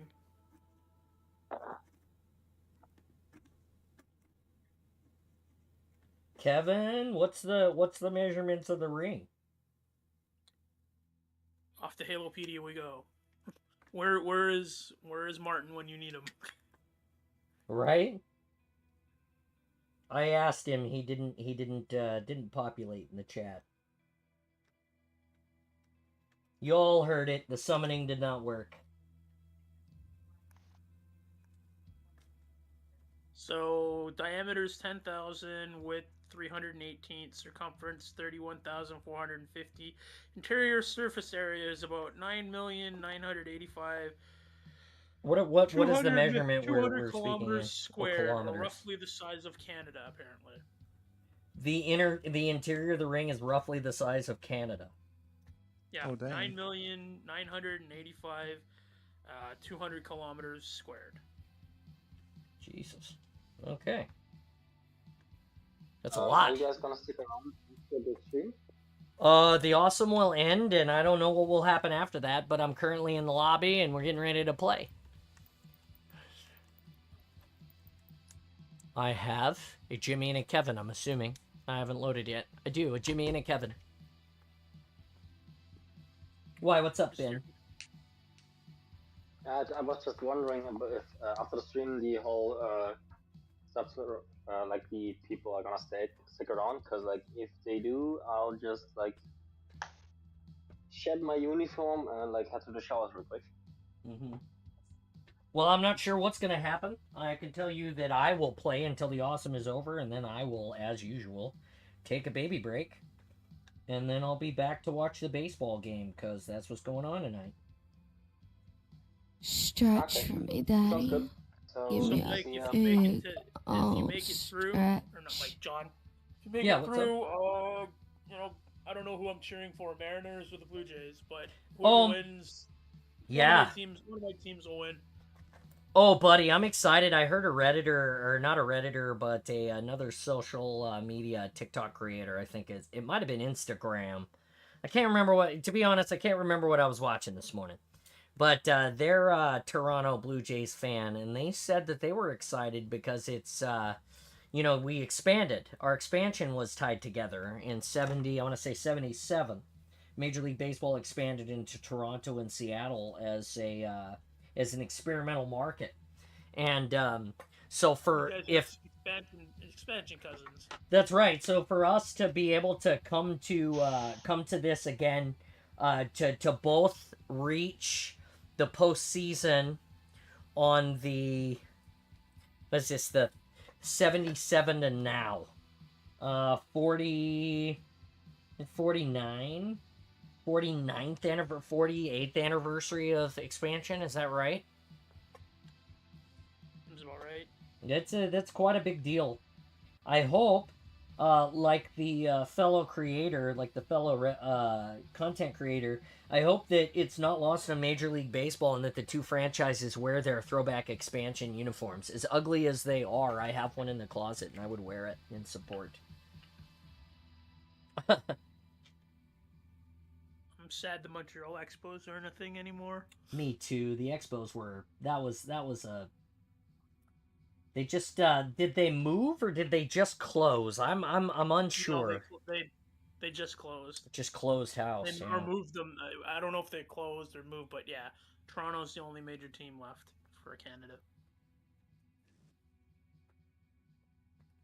Same with the Raptors. Toronto Raptors, no longer a basketball team here. Just like the Sonics, basketball apparently doesn't like to hang out on the West Coast. Yeah, the Sonics is a particularly frustrating one for me. Mostly because, well, they stole that team. And it was a dirty, rotten thief. Those dirty, rotten thieves. It's, that one still hurts. I love basketball so little after that I hope they never come back to Seattle. We got hockey now. You don't need basketball. That's right. Fuck those basketball players.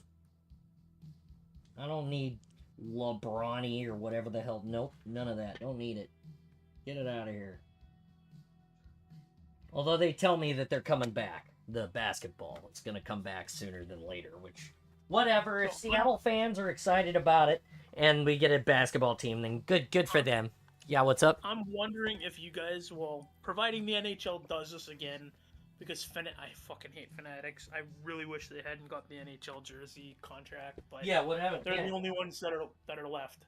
So unfortunately, because the reverse retros are a Adidas thing, so they own the licensing or whatever you want to call it to that. I don't know if we'll ever really see retro throwbacks under Fanatics, and I would love to see the Kraken do not a Mariners, but a Seattle Sonics inspired jersey like the Montreal Canadiens did for the Expos when they did the reverse retro line 2 years ago. Oh, so it would be the green and the yellow. Well, whatever. I mean, yeah, and kind of like, well, yeah. So, and it would probably have the Sonics like on their shoulder, like the Seattle Supersonics logo, you know, for the era, for the patches, the shoulder patches. But yeah, it would be like a green, whatever, emerald green and the yellow from the basketball or whatever, the globe. It would be that. It's like a emerald. I guess is right. It's like a shinier green. And then it's that same golden rod that the Mariners use. That's what my wife would call that color, that gold. Yeah. So the ones that the Montreal Canadiens did was basically the away jerseys. So it was like a Snackies, kind of like a light blue, you know, which was what the Mariners or not Mariners, the Montreal Canadiens Expos. Yeah, and then they used the same red and the blue in their symbol or whatever their logo. Have you seen the new Kraken blackout jerseys for this year? They glow in the dark, bro. I mean, you guys, it's funny. You guys have only been in the league for like 4 years, and you've already got like 8 jerseys. 4 jerseys, only 4. We have 2 practice jerseys that we don't wear on the ice just for practice. But I mean, like you have like 8 jerseys, as in like a jersey history already. Mm-hmm. You had the reverse retro. You had your home jersey, your away jersey, your variant jersey. I've seen it. It looks nice. Yeah, because we had it sucks because we had the original jersey, which is the dark blue with the red pinstripe, and then the 2 lighter blues, top center eye, and Blue closet, and that's cool. But then you've got we had what they called the we can't wear them anymore. We literally can't wear them. It's the light blue base with the darker 2 blues and the red stripes. Top, Roger. Yeah, because that's the reverse retro. It's owned by Adidas. Oh, there you go. That's why. Yeah, we can't even wear it anymore. Like, we got to wear it for a year or something, and they were like, you can't wear it anymore. And then we had the Winter Classic jerseys, which for us, they only sold them for 2 years. And the unfortunate reality of that is that those on you, Roger. Those Winter Classic jerseys are copyright right now. Like they're under a licensing lawsuit because the argument is that it too closely resembles the Seattle Metropolitan Hockey Club, which has actually won the Stanley Cup, even though the colors are not the same. And that's you know,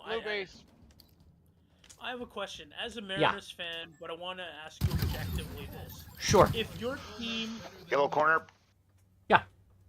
did not win that trophy as the Kraken, should you be hanging that banner in your building? The Metro. So you're saying the Kraken currently hangs the Metropolitan banner in the stadium? Yeah. I think that we hang that as homage to the original. I just know when I was there, I saw it one time. I'm like, I mean, I guess Vancouver could do that, but it would be frowned upon. You know, it would be frowned upon as like, we didn't earn that. We didn't, you know, because it was a different team. Blue Utes too. Let me think about that for a minute. Blue Utilities eye. Blue base upstairs. He's dead. There's one more up there. Blue base back. He's back behind the pillar, John. He's dead. Kevin's gonna get him. Nice job, Kevin. Yeah, so if they're doing it as an homage to the original team as throwback, I mean, one of the things that all of the Kraken jerseys, I'll go get one for you in intermission here or whatever and show you. But all of the Kraken jerseys, because of the history, they say 1917 on the inside of the collar, and that's in observance of the only Stanley Cup that we have in Seattle. Yeah, well, it's the same thing for us. We never won one as the Vancouver Canucks. We won one as the Vancouver Millionaires, and we have a similar jersey like that. Right. All of our jerseys have that date inside, and I think that it's possible. There's one here. I think that it's possible that if we win a Stanley Cup, that date will change. Okay. I was think. just wondering, as a sports fan, how you felt about that kind of thing. I feel pretty. It's like one of the things that I'm pissed off about is with basketball. There's one here at Pump. I'm down. One of the things that frustrates me is like with basketball, when the Sonics left, they took the only natural championship. Yellow 2, Roger. They took the only natural championship that Seattle had until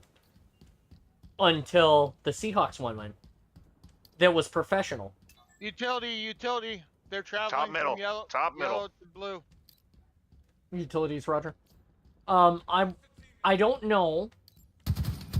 One here. No, it's not there. He's in the middle. Well, we just hold the conversation until intermission. Yeah, you're fine. That's a good call, Laird. Bottom plants, top plants. Although we're winning.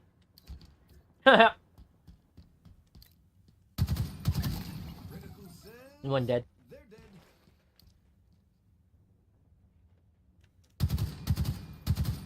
Plants, top center. They're all in the middle. One's at Pump.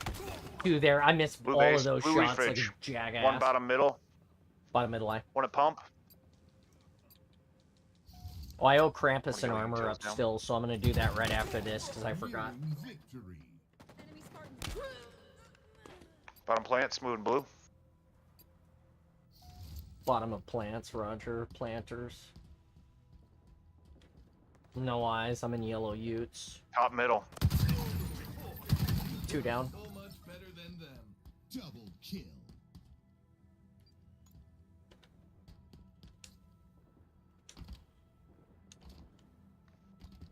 Bottom plants 2, going yellow. Planters, Roger. 2 down. Good call. One here on me. On me, yellow base. Never mind, he's dead. Triple kill.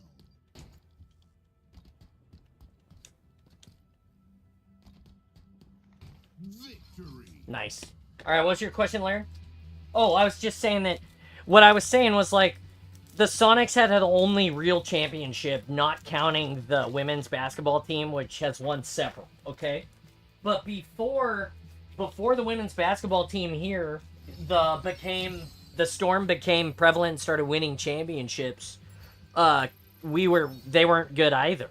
So when the Sonics left, we had no championships except that championship.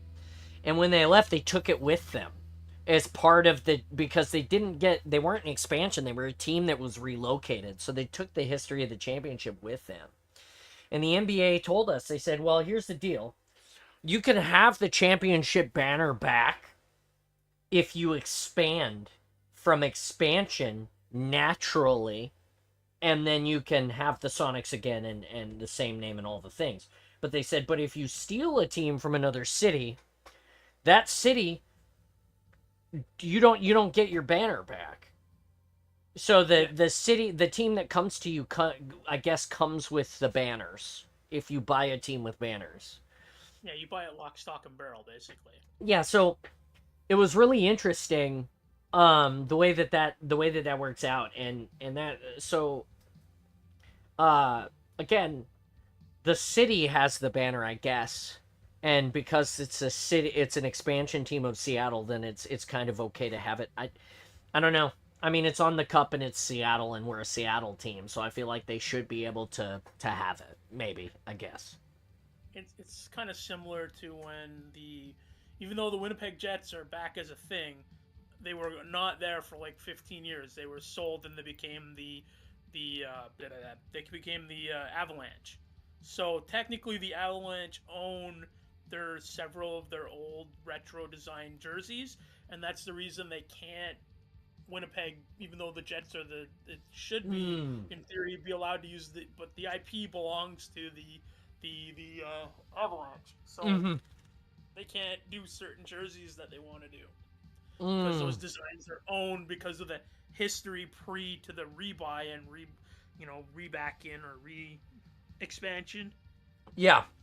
Well, and I think that's exactly kind of like what we were talking about. That's one of the reasons why I think the Kraken are getting an additional jersey is because two of the jerseys that we love that we were able to use, we can't use because of legality now. And I thought it was bullshit. I'm 100% going to get a Metropolitans jersey. It's fucking stupid. It's a Christmas sweater. It's cream white and then red and then green stripes. It just go down the length. And when you look at the... Yeah, and when you... At the design right now. Yeah. Yeah, and the S is on there and it says Seattle inside. Now go compare that to the Winter Classic and it's almost the same jersey. It's just... Kraken, the Winter Classic Kraken jersey. It's almost exactly the same, side by side. It's just the reverse colors. Right, basically. Exactly. There's no green, but it's still red, blue, and cream. Two blues and a cream color. The reverse retro is that green color, and then there's the dark blue. And then on the Winter Classic, there's that stripe of the same color blue, the dark blue, and the cream color. Exactly. The S. Instead of the green, but the red is still there because the S is red, and it's obviously the updated, newer S. Yes, but S it's still... and the numbers are red. Yeah, but it still says Seattle on the inside. And so basically the argument was that we were too close to the original item, and there's Or it doesn't say Seattle inside. It says Kraken on the S. Oh, does it say? It does say Kraken on the inside. That's right. It's Kraken. Yeah, so they just, for whatever reason, they said it was close enough, and it's still in court, and because of that jersey we can't use. I was grateful that we used it 2 years in a row, but you will not find it anywhere now. Yeah, well, I'm sure it's probably valuable also, just like from a collector's standpoint, if it's a jersey that can't be produced anymore. Yeah. I was fortunate enough. I have 3 of them in the closet. I've got a Beniers. I've got an Eberle. I'm just waiting for Jimmy to cry out in. And I've got another one, but I don't think I've even opened it. Somebody got it for me. It might be a Decord, Jimmy. Our version. Joey Decord is a bitch. Our version of that jersey is cursed. Anytime we've worn our Winter Classic and the Heritage Classic or whatever you want to call it, we had the Winter Classic and it was also the We've lost both times we've worn that jersey, so it's basically a cursed jersey. Yeah, but it's such a classic. It's maroon and it's got a V. It says Vancouver, like Seattle. Yeah. But on the arms, it's got what they call the barber stripes, which is it's like maroon and cream colored down the arms, like a nice barber pole. That's cool. Yeah, for us, like I said, go check out the new. What do they call it? The blackout. Yeah, I saw it. It glows in the dark. It glows in the damn dark. I'm so golly, I want one so bad. I told my wife she was gonna buy me one, but it's cheaper for me to order it at the stadium because Roger, because they won't charge me tax in the stadium because I'm a disabled vet. Cheeseburger. Cheeseburger. 2 here. Cheeseburger. Going upstairs. Cheeseburger. Cheeseburger. It's a call out. One down. Paradise. One here. Can't walk. No ice. I'm at Theater Nook. Yeah, Station Nook. I got him here. Here. Jimmy Buffet. Cheeseburger in paradise. I like mine with lettuce and tomatoes. Bottom of the stairs. Yeah, we can be friends, John. Hey, John. We can? Yeah. Okay, because I like wasting away again in Margaritaville. No, it's because you like hamburgers with lettuce and tomato. I'm back here. Oh yeah, but it's got to have cheese on it too. Oh, on me. Some of the best cheese is that fine American cheese. It's the best for melting. I got 2 here. Government cheese. Yep, that's right. Or Kraft singles, if you prefer. I can't believe these guys haven't pushed me in the theater yet. Maybe they just don't know. Underneath the Yeah, on Kevin's X1, back in that closet, hard Good scoping the God, catwalk. I feel like a camper. Ow! Watch the stairs, Kevin. He's Watch dead. yourself. You had any burgers, MREs? No. We talked about He's hard MREs the scoping other that day, still. but I haven't had one of those in some time. I got 2 pushing me here. In my One up sights. top, I got down one low here. now, There's John. lines Yep, behind down it. low, runner. You can just pour water into it and immediately bam. Oh, it feels bad, douche. I can't sneak up on the John. I got guys with comms telling me where you're at. Yeah, you died too, and so did you. When you guys were deployed, if you were deployed, Bottom of the did you ever stairs. trade- Bottom of the stairs. Bottom of the stairs, high. Right. What was the question, Laird? Fine. for people that were Stairs still. deployed, did you ever trade rations with your back wall, center, allied center wall. friends? Allied friends? Yeah. I used to go out with this girl, she was an Australian chick. Her name was Edie. Drank me under the table more times than I can tell you. No, but I mean, did you trade your MREs for their Peter. country's MREs? Oh, yeah, occasionally. Yeah. Everybody traded. I traded a lot of things. And like I said, I'm allergic to chocolate. I developed that allergy right before I came Bottom home, of the stairs. I believe. Going downstairs. Did you Front. ever have a Canadian IMP? On me. I'm not familiar with that term, no. Well, it's our MREs. I was just wondering because we actually have hamburgers with like fresh stable buns in our. Wow. We don't use the tortilla shells like you do. We use actual buns and keep them fresh, Oh, interesting. like a hamburger bun. So yeah, Canadian IMPs have hamburgers. In them. Theater. Delicious. Interesting. Yeah, no, I did have the experience of flying Air Australia when I was in the service. And they fed me a lamb dinner on their C-130. Like, literally made it and brought it to me on a tray. And it was like a fair portioning of those small round potatoes of various colors, bathed in some sort of olive oil and butter, steamed that way. Absolutely perfect. Lamb. It was literally like a lamb chop with a bone even. Theater 1. It was cooked well, greatly flavored and seasoned. Allergic to chocolate, yes. Theater still. Theater I. No eyes. Bottom theater. He's Okay, dead. he's down. What else did it have? It had some vegetable. I want to say it was like carrots and something. And they were just like, I'm sitting up on the radio box in the flight station. I got a set of ears on. I'm my listening X. to comms on the radio. I'm listening to comms on they're at the Treehouse top of the 1. stairs in the back. I'm listening to comms on the radio. I'm listening to, helping the pilots. I'm just, another set of eyes and ears with radio traffic in the aviation community. You try to help. And, of course, I can't move. I'm on crutches because I busted my leg, and that's why I'm in this situation at all. They're flying me back from Iraq to Qatar so I can get the medical care that I need. Bottom of the stairs. Got him. And, anyway, yeah, fed me like a champ. 1 here. 2 here now. 2? House. 1 in house. I don't know where the second guy went. Wait a second, I got him. You have a bot. They don't even look at the theater. I'm like... Oh, there's One one top here. of you, I'm John. dead. Yeah, he's here. He got me. But yeah, it was 2 to win. 2 to win. It was good. It was good food. Like I said, I just sat up there and called out some traffic. Like, you got airplane at 10 o'clock high. Oh, shit, I didn't see that. Thanks. Yeah, no worries. Eating my Australian wonderful meal that they made me. Made some good coffee, too. It was a great flight. Great flight. I went back and slept on the, that was funny. We boarded a boatload of Marines going back.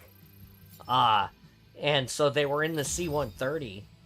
It's Australian C-130 that's doing this hop.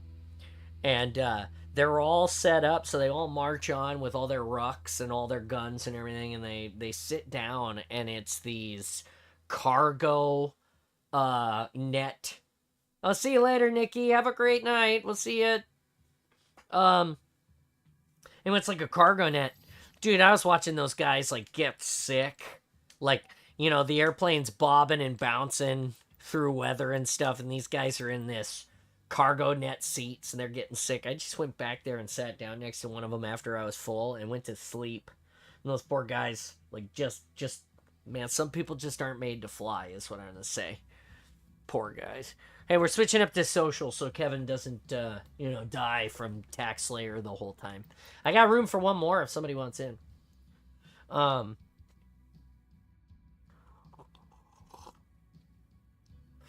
yeah, no Canadian MREs, unfortunately. That would have been neat to give it a shot. One of the other things, do you guys have in your, I think you guys have what, like, blueberry cobbler, and it's just like, you know, it's like the filling, and it's in like a whatever, one of the laminated pouches, but do you guys actually do like fruit, like actual fruit, not dried fruit, but like not even like canned fruit, but like actual fruit in natural juices? Because that's the one of last time that... I was in, I don't think so. I don't think I ever saw natural fruit in natural juice in an MRE in my life, if I'm honest. That's one thing that they started introducing in our IMPs in the last 10 years or so.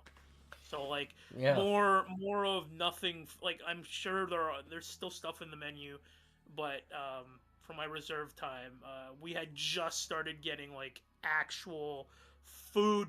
Like, you know, it's not gonna be like going to a restaurant, but it's not an MRE. It's not your standard MRE. It was higher quality than most of the stuff when I was in there. That's interesting to me because what I was gonna say was that I think our MREs were, and Jimmy might be able to mirror this too or say something contributive, but our MREs were designed to be like the maximum amount of calories that they could pack into you with the least amount of food. And, you know, so the maximum amount of benefit that they could squeeze out of a warfighter and for the least amount of space and food and the longest shelf life. So they don't give a shit if it's peanut. It's also designed to stop you up. Like, they don't want you to stop and use the bathroom either. They want you to continue running for 4 days for your life before you stop and crap in a cave with your buddies guarding you. It's all stuff that's meant to be like, you know, that you can eat while you're walking too, and for a lot of the designs. Yeah, exactly. Jimmy, do you ever drink the MRE coffee, the instant coffee in MRE? No.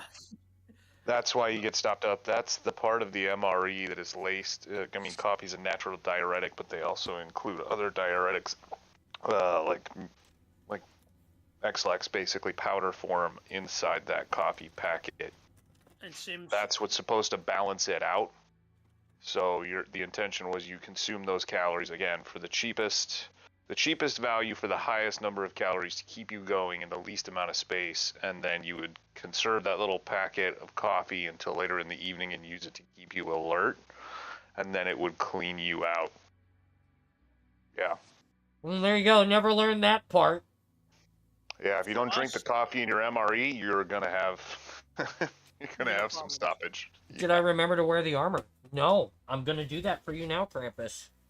Our coffee when I was in was little single use. I just talked about that too. Espresso things. We used to take those little coffee packets and stick them inside of our lower front lip like a dip pouch when we were on night patrol to stay awake for the caffeine. Yeah. But you'd get back to base and you'd absolutely have to run to the bathroom. Did you guys, I know you guys were all about hot sauce. We got Tabasco, that's what they always gave us, like in little glass bottles. What did they put in yours? We had a few of them had the little glass bottles, but most of them just had like packeted red pepper flakes. Hot sauce or whatever. Chili flakes. Chili flakes, yeah. What was the one thing that if you got it, you held on to it to trade for something else that you actually wanted? Vegetarian meal 13 tortellini. Oh, okay. That's the one. Vegetarian tortellini, meal 13. That was my go-to because it came with the There you go, Krampus. peanut butter M&Ms. And you could trade those for just about There you go, anything. buddy. A name brand candy. Oh yeah. Bottom center. Up. He's Center, gone Roger. hallway.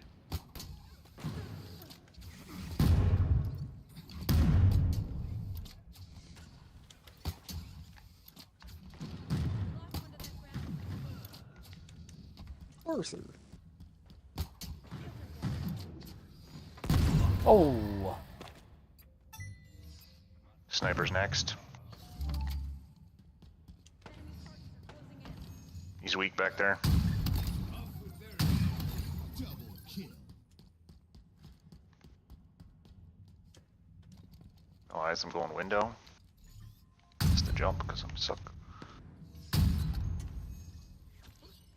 I always like their scallops, the scallop potatoes. Down here, West Alley. Oh, fuck. I'm dead. Dead at palms. You always like what, Laird? IMP menu number 2, which was scallop potatoes and ham. Oh, okay. Had coffee. Trees one. Trail mix. He's going to ramp. Blackberry jam.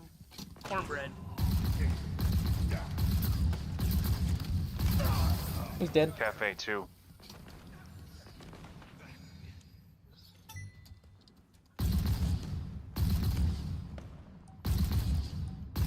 One down in the pit. I'm dead. 2 in there, weak. 2 in there. Yep, he just no-scoped my ass. I mean, I'd no-scope your ass too, Jimmy. Bazinga. Large targets and all that. It's not after 2 o'clock yet. You're right, it's not. You thought. Son of a bitch. Surprise! No way. Palms. Surprise, surprise. Hallway, hallway.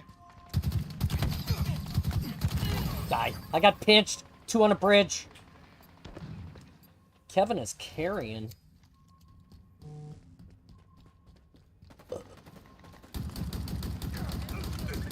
Oh. Thanks for backing up and letting me catch those needles. Dude, is that what happened, Jimmy? I'm sorry, buddy. No, you're not. I caught a few too. There's one at truck. 2 at truck now.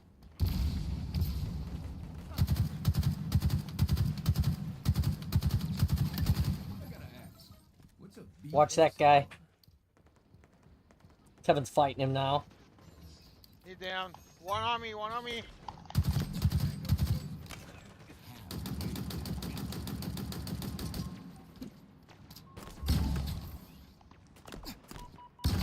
Ooh, 2 in the pit, 2 in the pit, 1 on the bridge.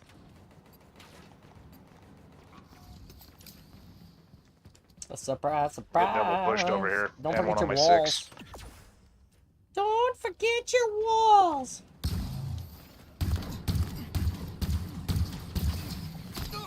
Oh, fuck. Out of this. I'm dead. I got shredded. I'm up. Surprise, surprise. Surprise, surprise. Got one. Perfect. God, I love Mr. Chief. Bong, Done with the truck 1. bong, bong, bong. Was he your AI? Yeah, Mr. Okay. Chief is my AI. He is the best. He tells me great things like, hey, nice shot. Or, you know, I'm proud of you. If I had a mouth, I'd kiss you on the face. He tells you all the good things. I'm surprised then you don't want that print that I'm offering to people. So you, like, One in start- trees. Surprised what? Trees. After. I'll tell you after. Oh.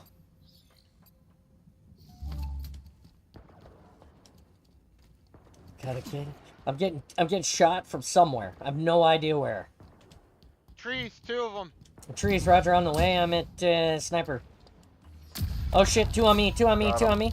I just hosed one, one's still here.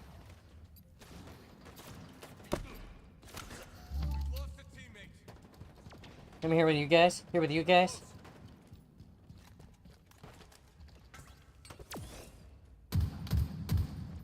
They're at roundabout. Or a loop, I should say. Two at loop, still two.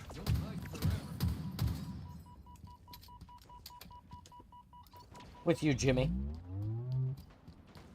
Up in windows.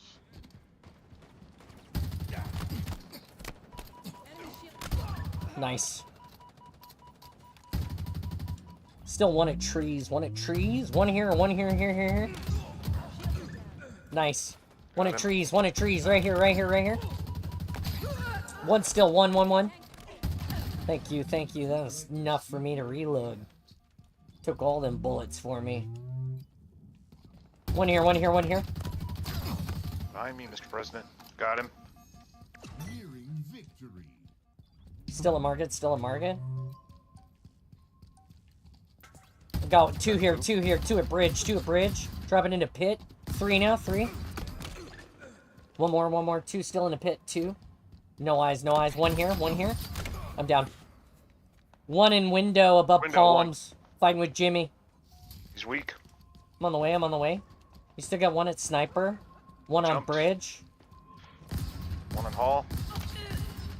One on truck. One on me, a tree's broken.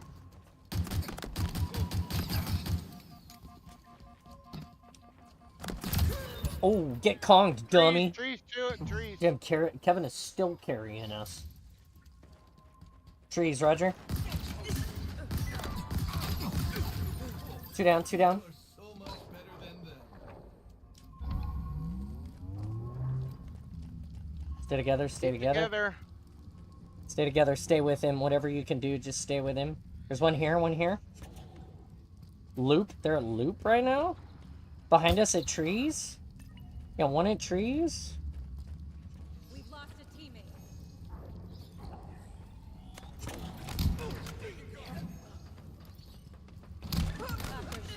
Nice.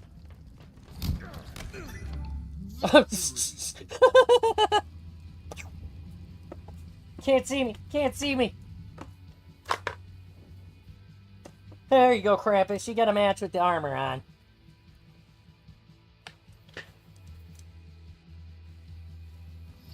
Oh, Lord.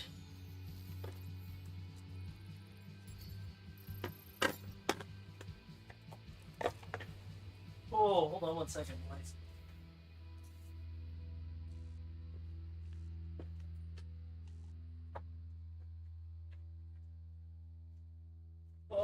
All right. Only got a quarter left. Captain Grade 3. Oh my God, Captain Grade 3. You're Onyx, right? Yep. The color of black stone, polishable into glass. Used by Indians for years. 0 hits. That's you, Kevin.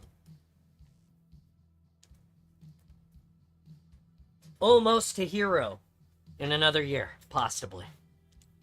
We got time for one more. Let's do it. I did some calculations. Yes, sir. And if I played Survive the Dead every day and got like 25,000,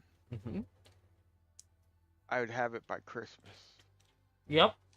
That's right. That's how I did it last year. It was right about this time that I made that statement. If I grind out this many games of Firefight on the Awesome every day, I'll be a hero by Christmas.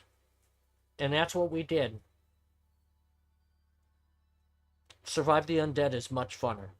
Survive the Dead probably is not going to be in the queue that long, though. Did you know that there's a new Star Trek Survivor horror video game out now? Did it finally drop, or is it still coming? Because I know there are two Star Trek games launching. Star Trek Infection is what it's called. Okay. I was gonna say there's two Star Trek games that are supposed to release this season. I'm excited about both of them. Well, this one's VR though. Okay. It's just it's like it looks like BioShock but Star Trek. That might be really cool. We'll have to see. I don't know if I'd be able to stream that, but it'd be cool. Computer, deactivate iguana.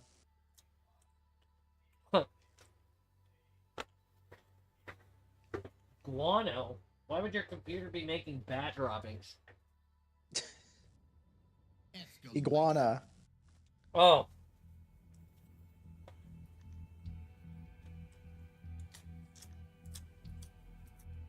Here we go. Yo! Sup? You missed the conversation, man. We got deep into the weeds for like 3 hours. We just barely started playing. You missed it all.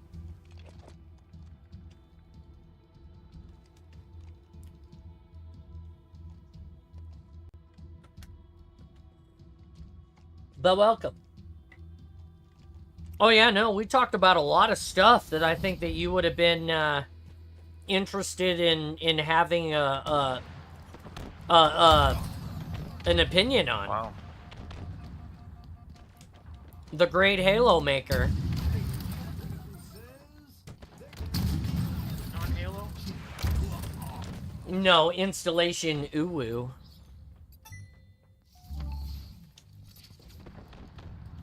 I think you, I think if there's ever an awesome that you should, top of the middle.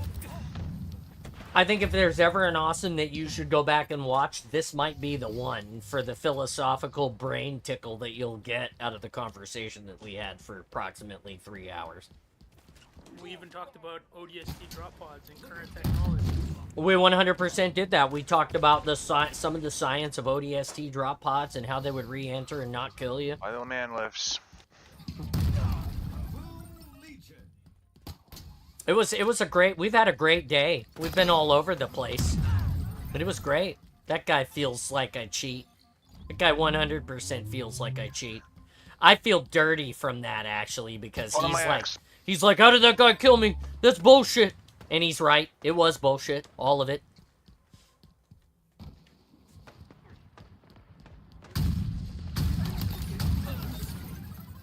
I'll take a no-scope double kill. Sure, why not? Back that way, Squid Man.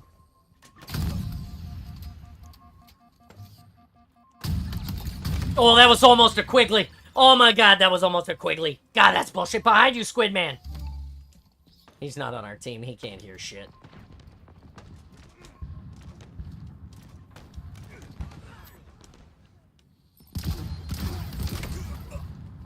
I just killed Salty. Salty and Ass. I just killed him. That's his name. Salty and Ass. That means he doesn't play very well.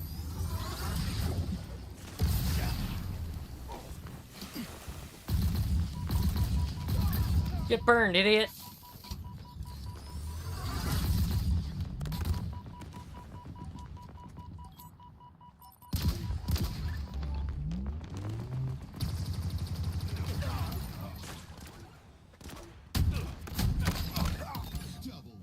No! Two on me, two on me. Got one. Do you know the Pumpkin Man, the Pumpkin Man, the Pumpkin Man? In my sights.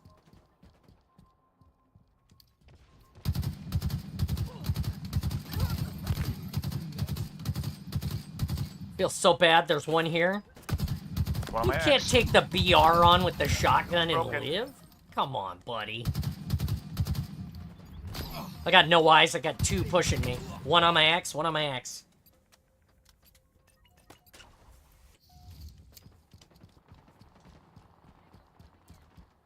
Because I'm dressed up as the Pumpkin Man, would you consider this pumpkin pounding?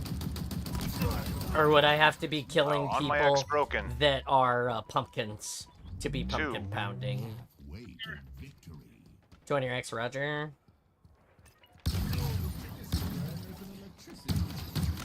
One on me, weak. He's one shot. He's one shot. I put two in his face. Two on me now. Two.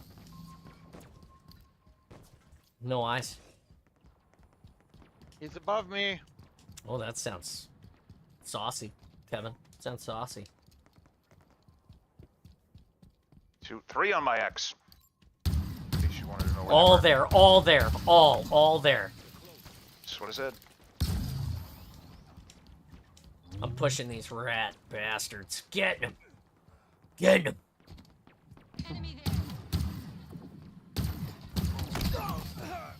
Feels bad, douchebag. Oh, one on me in the pit. On my X. One on me in the pit. 2 on 2 on Kevin. me. 2 on Kevin, Roger. Whoops, I died. I decided to take a trip to the bottom of the planet. John was not smart this day. Okay, I died. And I didn't even feel bad about it. All here. All here, Roger. On my way.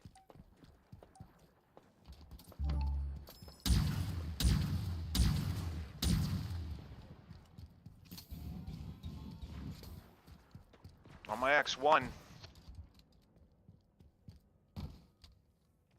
I'm on this at this base alone. I got one here.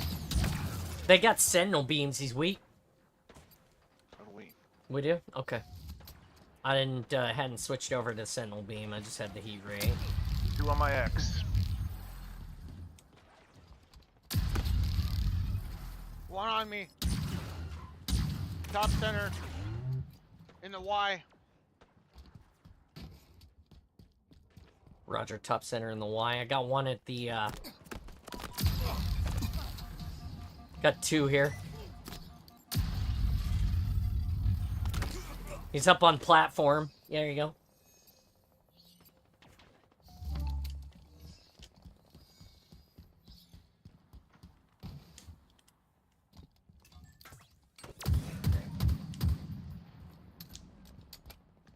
I got 2 here, 2 here. They're On my moving to here, X. moving to here. Enemy team nearing victory.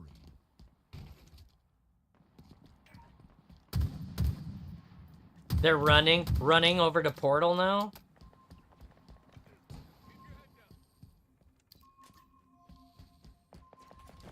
Above me.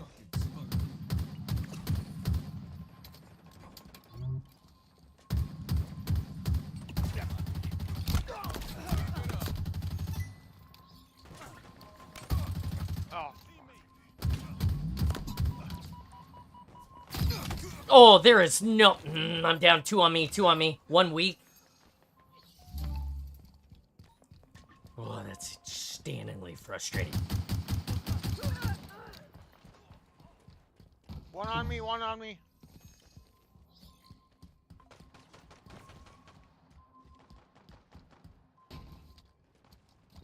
Where? 1 here. 1 here.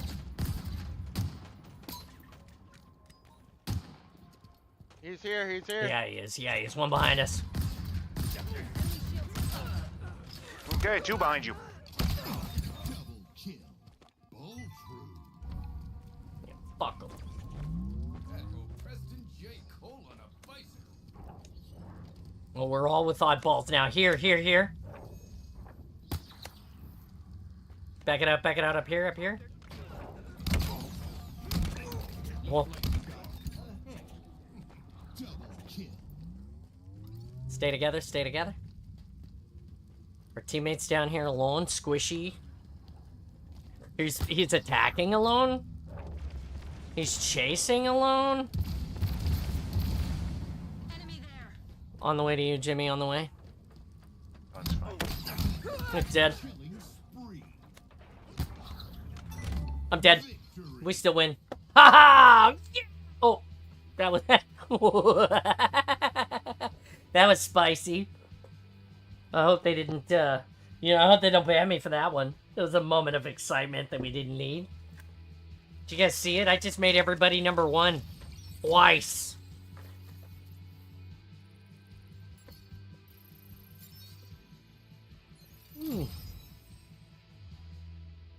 That's it. We're 4 hours into this thing. We're done. Did you guys have a good day today? I had A and W. It was okay. A&W was Yeah. okay. Yeah. Jimmy, good day today?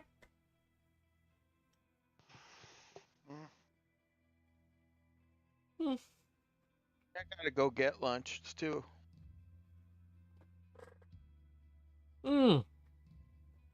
Meh. Shame that 0-0 missed it. Maybe we can watch the stream archive. Yeah, you guys totally can. I encourage you to go back and watch this one. It was probably one of the better non-gaming days that we've had. I thought we had a deep thoughts with Spartan John and friends.